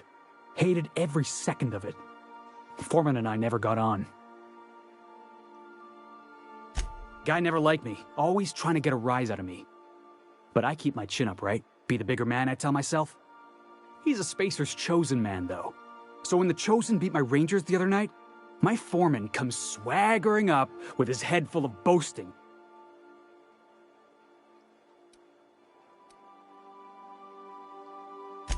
That's when I broadsided him with a tossball stick. Yeah. Look, this was a long time coming. Guy thinks he can push me around because he's some sky-high foreman, and I'm just a back bay's dock worker. Former dock worker, anyway. That's all in the past now. I'm over it. And he's in recovery, probably.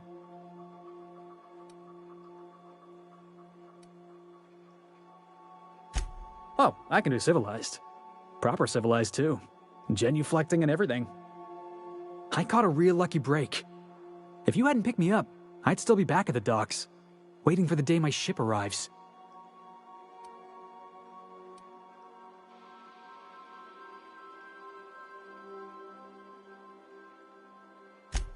Yeah, I guess my ship did arrive in the end. I've got you to thank for that. Thanks for listening, boss. Let's get going.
Yes, you caught me ruminating again. Guilty as charged. What's occupying your thoughts?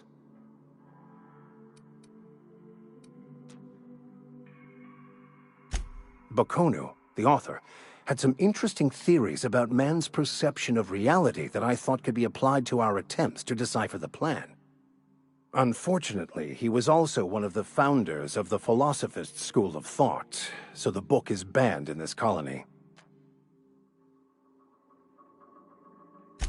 Philosophism's a false religion that stands in contradiction to almost everything we know to be true. They believe all is chaos, in stark contrast to OSI's belief in the plan. But most of the philosophist perversion of Bokonu's thoughts came more than a century after his death.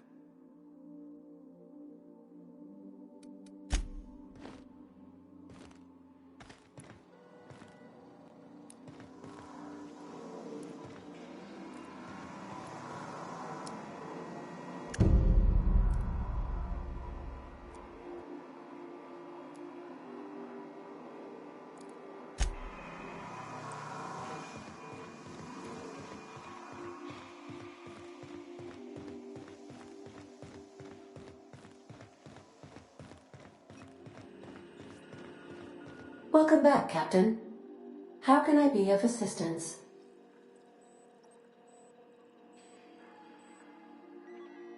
The unit is a cleaning SAM. Hawthorne brought it on board some cycles ago, I'm sure with the intent to modify it, but I've never seen it up and running. Alex likely recorded progress notes detailing his efforts to modify SAM. If you check the terminal in your captain's quarters, we may be able to determine what work remains in order for SAM to properly operate. Take care. I require a functioning captain to run the ship.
No guards, huh? I like this place already.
Something chewed clear through that armor.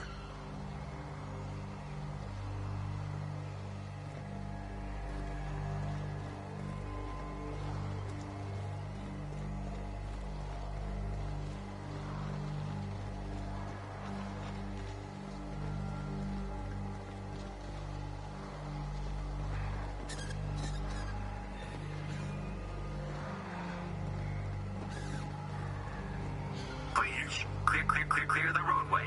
Obstruction of commerce is punishable by a fine of no less than 10,000 bits.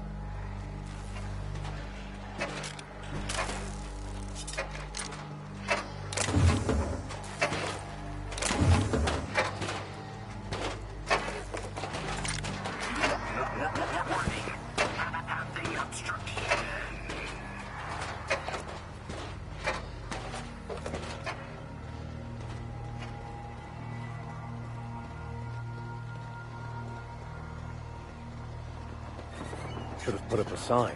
Don't open. Raptidons inside.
I done had enough of this shit. I'm just the fucking tarmac guard.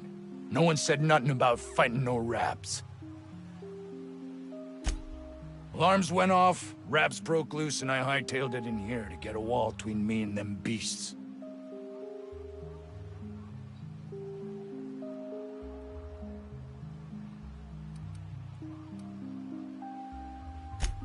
Oh, before I forget, Auntie Cleo's makes the best pharmaceuticals in Halcyon.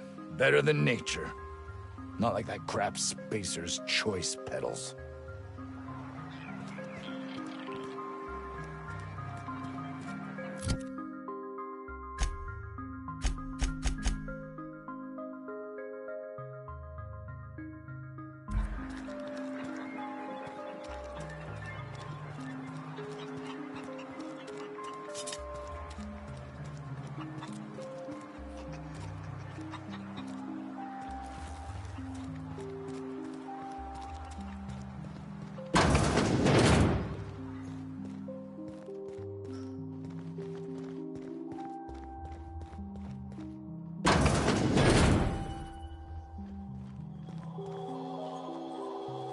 You picked a hell of a day to visit. I'm Vaughn. Vaughn Cortez. Dr. Vaughn Cortez. But just Vaughn's fine, really.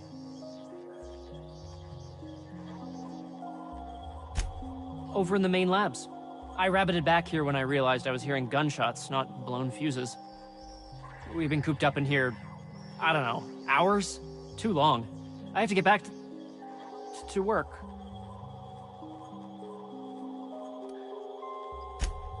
Sure, loyal company fella. That's me. Auntie knows best. Look, I don't want to go back out there, but there's a thing I gotta do. I had to leave an experiment running at the lab. Something I've been working on a long while. Something that could really get me ahead. Know what I mean?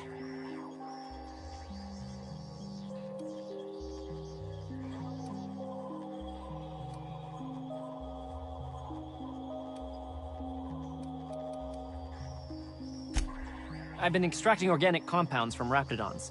Compounds that have, benefits. Whoa, slow down. Benefits? In certain social situations. Personal situations. Where you might want to, enhance your charisma. Seriously. Captain, I believe he's making Enraptured. It's an aphrodisiac. Wrapped musk is the main ingredient. What? No? I mean, yes, I'm getting the musk. With Monarch embargoed, the price is sky high, but I'm not making the drug.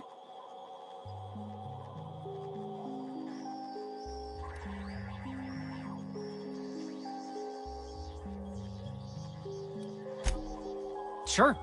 Of course. Our lab's south of here, down the road. Not the old public lab, the one past that, built into the mountainside.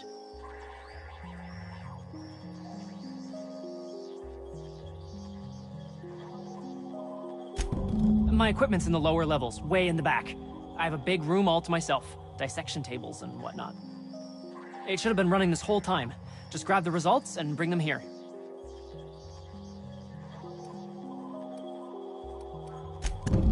Great! This is really gonna save my ass. So those charisma-enhancing benefits he was talking about, he was just blowing smoke, right? Yeah, boss?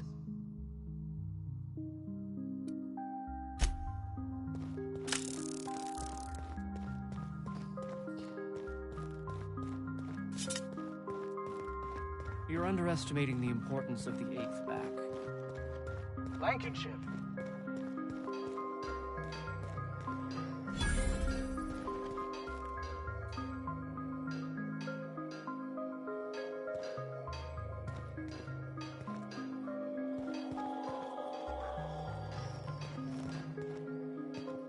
I'll keep quiet.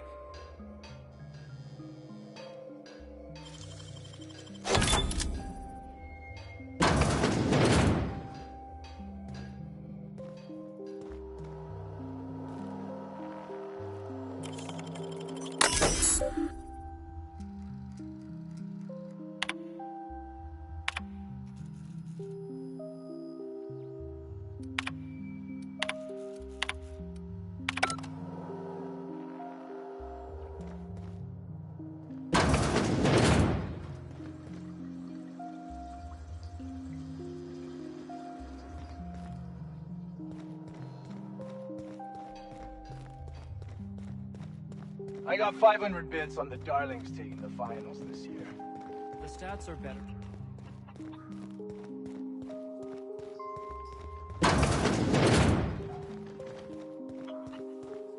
Was that supposed to be the living quarters? Seemed about as livable as a coffin.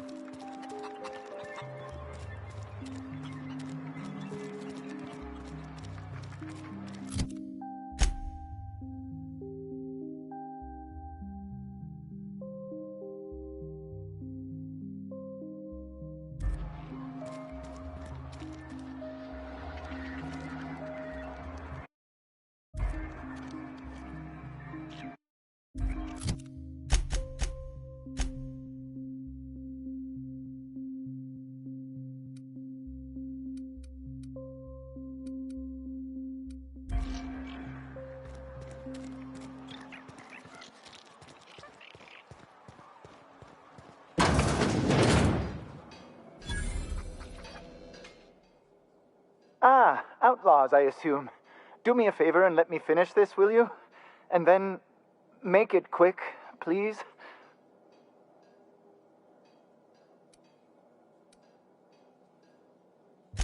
Aren't you with the brutes that attacked our lab? Aren't you here to pillage our supplies and leave our corpses to the Raptidons?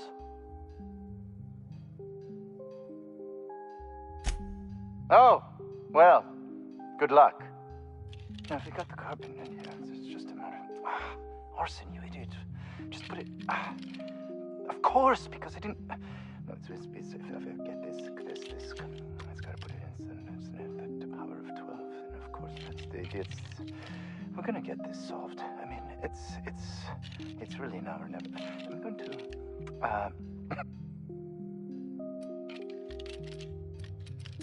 Oh! You're still here. If you haven't already, you might speak to Anton. He can point you in the right direction. Now, if you got the carbon in here, it's just a matter... What does it look like? I'm preparing a personal defense device. Or trying to, anyway.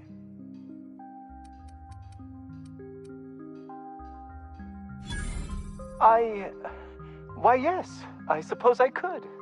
Thanks.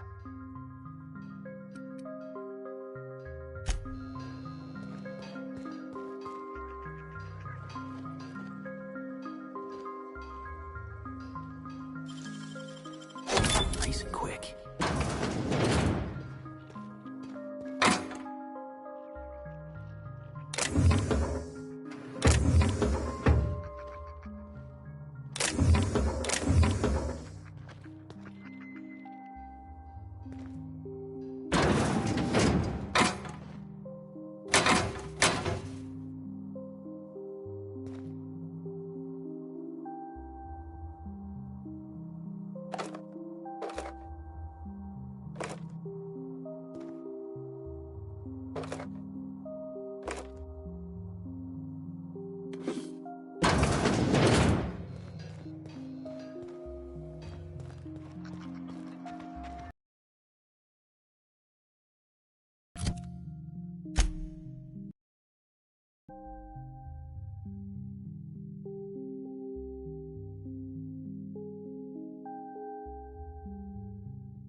If you've come to end my life, let's be on with it.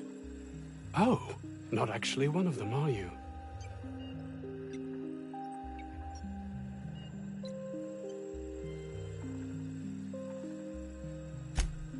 Yes. Anton Crane, lead scientist here.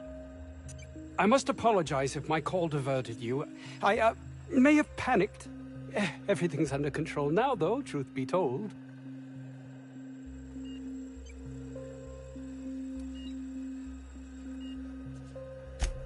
An attack. One that I'd wager was due to the nature of my research here.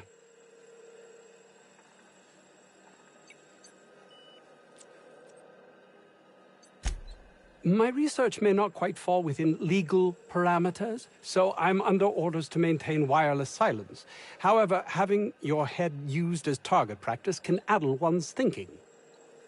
I cut the call immediately once I'd gathered my wits. The Home Office can't know what's happening here.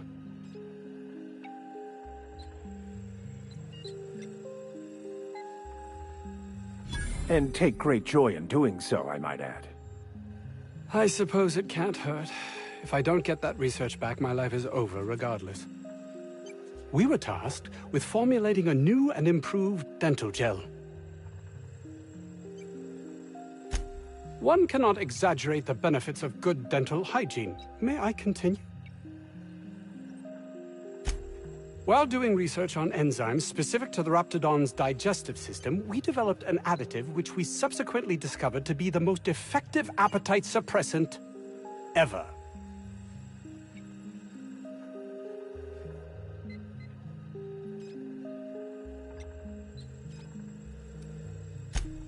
Hours ago, a group of vicious malcontents fell upon us, shot up our labs and loosed our research subjects, the Raptidons. If those cretins get their hands on my research, well, they'll need not kill me.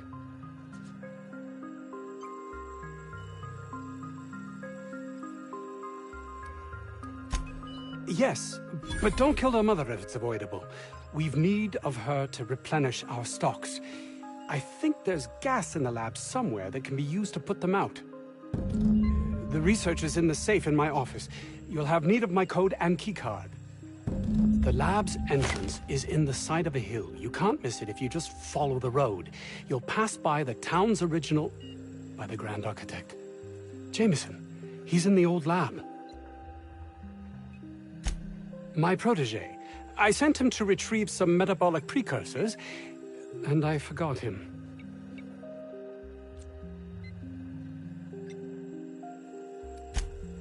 You don't understand. He was my responsibility. All of the people stationed here are, regardless of their thinking on the matter. If he has died, too many have been lost. Too many black marks against my name. And far too much paperwork.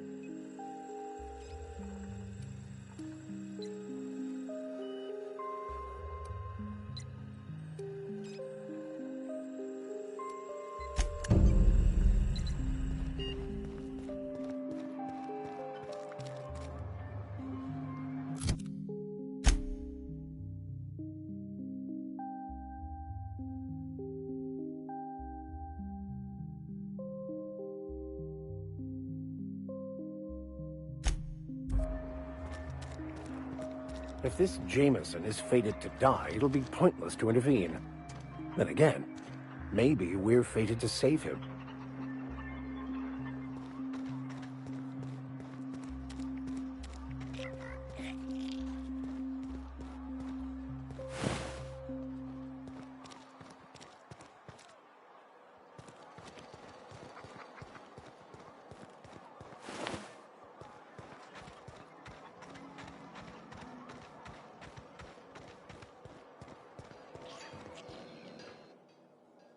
Another outlaw? I'm quite sure I've already spoken to your lot. Oh, quite right. My apologies. I did speak to you earlier, didn't I? What would you like? I am Orson Shaw, Chief Behavioral Scientist. I was brought in to study the Raptidons. I was to ensure that, should a problem arise, our team is adequately equipped to deal with them.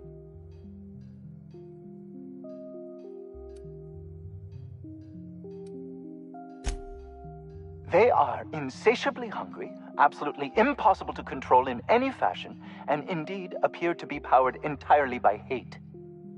No amount of studying will enable us to control them, or even slightly sate their aggression.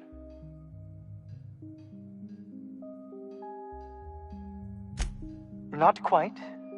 We are now acutely aware of their weaknesses. Bullets through the head.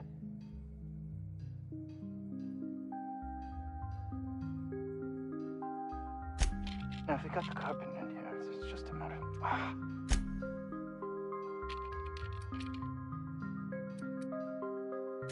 Oh, you're still here. If you haven't already, you might speak to Anton. He can point you in the right direction.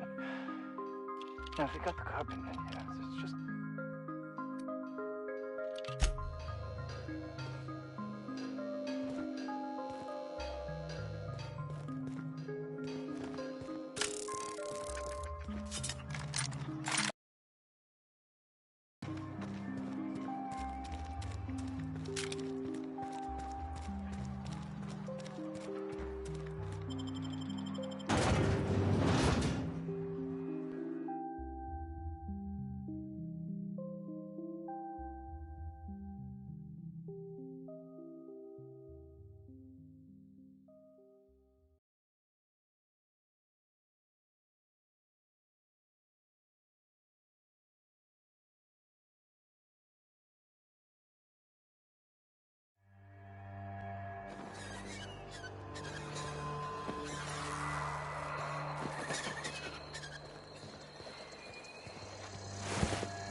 Detected on roadway.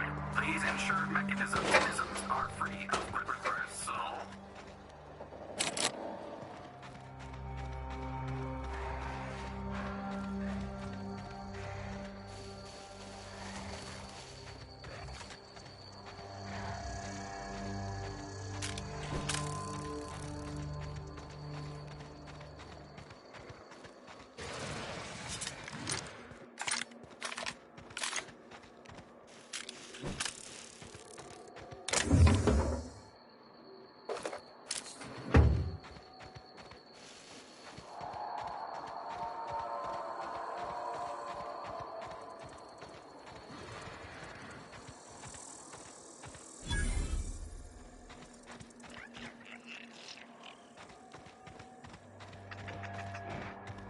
They must have cleared this place out in a hurry to have abandoned such a valuable piece of machinery.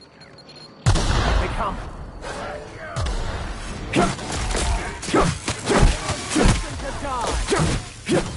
Nice hit! We were destined to prevail.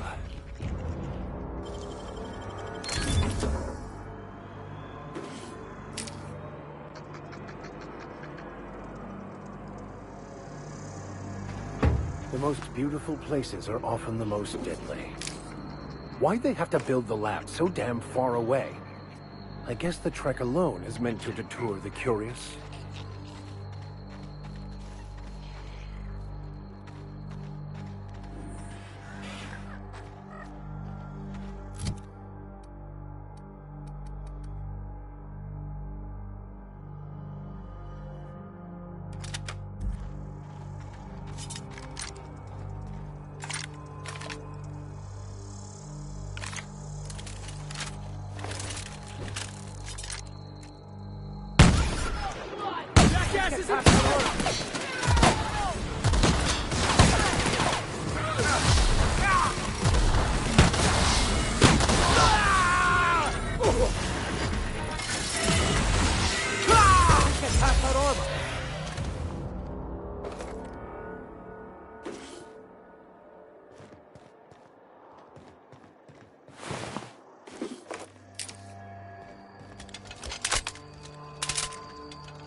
What the? What was that? Incoming! That's one down! No! Hit! Boss, are you alright?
Nice of them to put up a sign. Look at this place. Like some kind of tomb. Could be security beyond the main doors. I'll watch your back if you're planning to waltz right in.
Who the...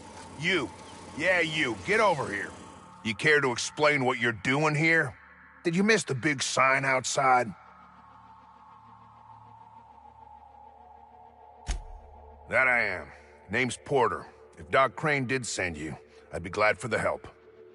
Bad news is, we haven't been able to clean these outlaws out of the lab. Good news is, they haven't been able to escape, neither.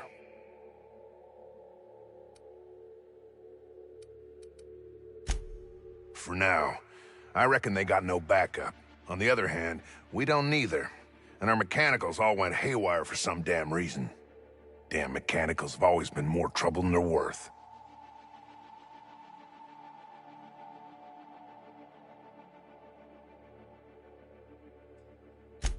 The garage and the front door are it. These bastards got in through the vent system, but we locked that down.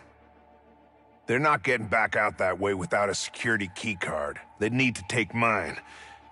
Or make a new one in my office, I guess.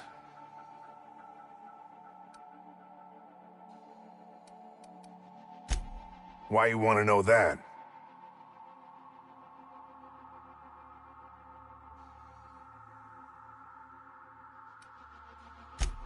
One level down across from the cafeteria. But I locked it up, and I got the only key card. To get in, they'd have to blow it. We'd hear.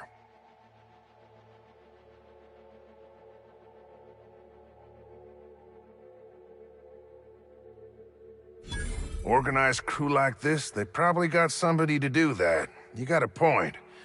Better to be safe than shot in the back. Who, me? Or you mean the lab in general? I'm in charge of site safety engineering. Most days that means making sure folks don't run in the halls.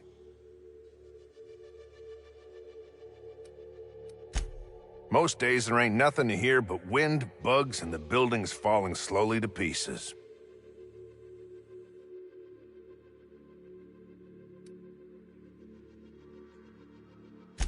Soap or something? I don't know. Years back they made antibiotics.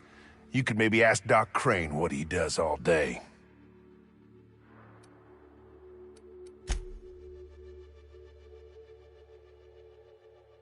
If it was illegal, the company wouldn't ask us to do it. Easy to avoid breaking the law when you decide what's legal.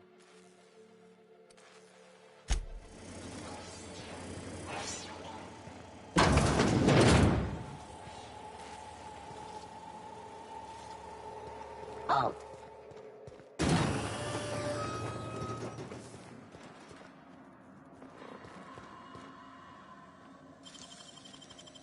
You'll have to show me how to do that.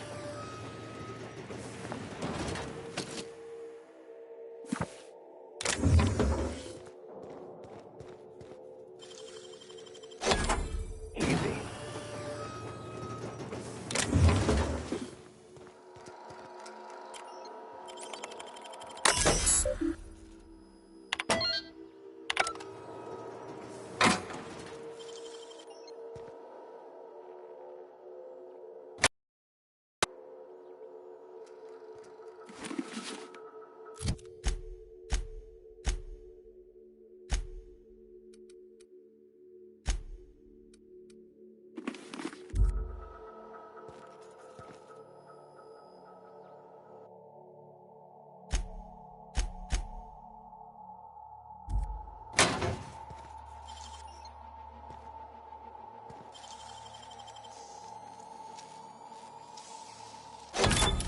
Wow, nice work.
unexpected noise in...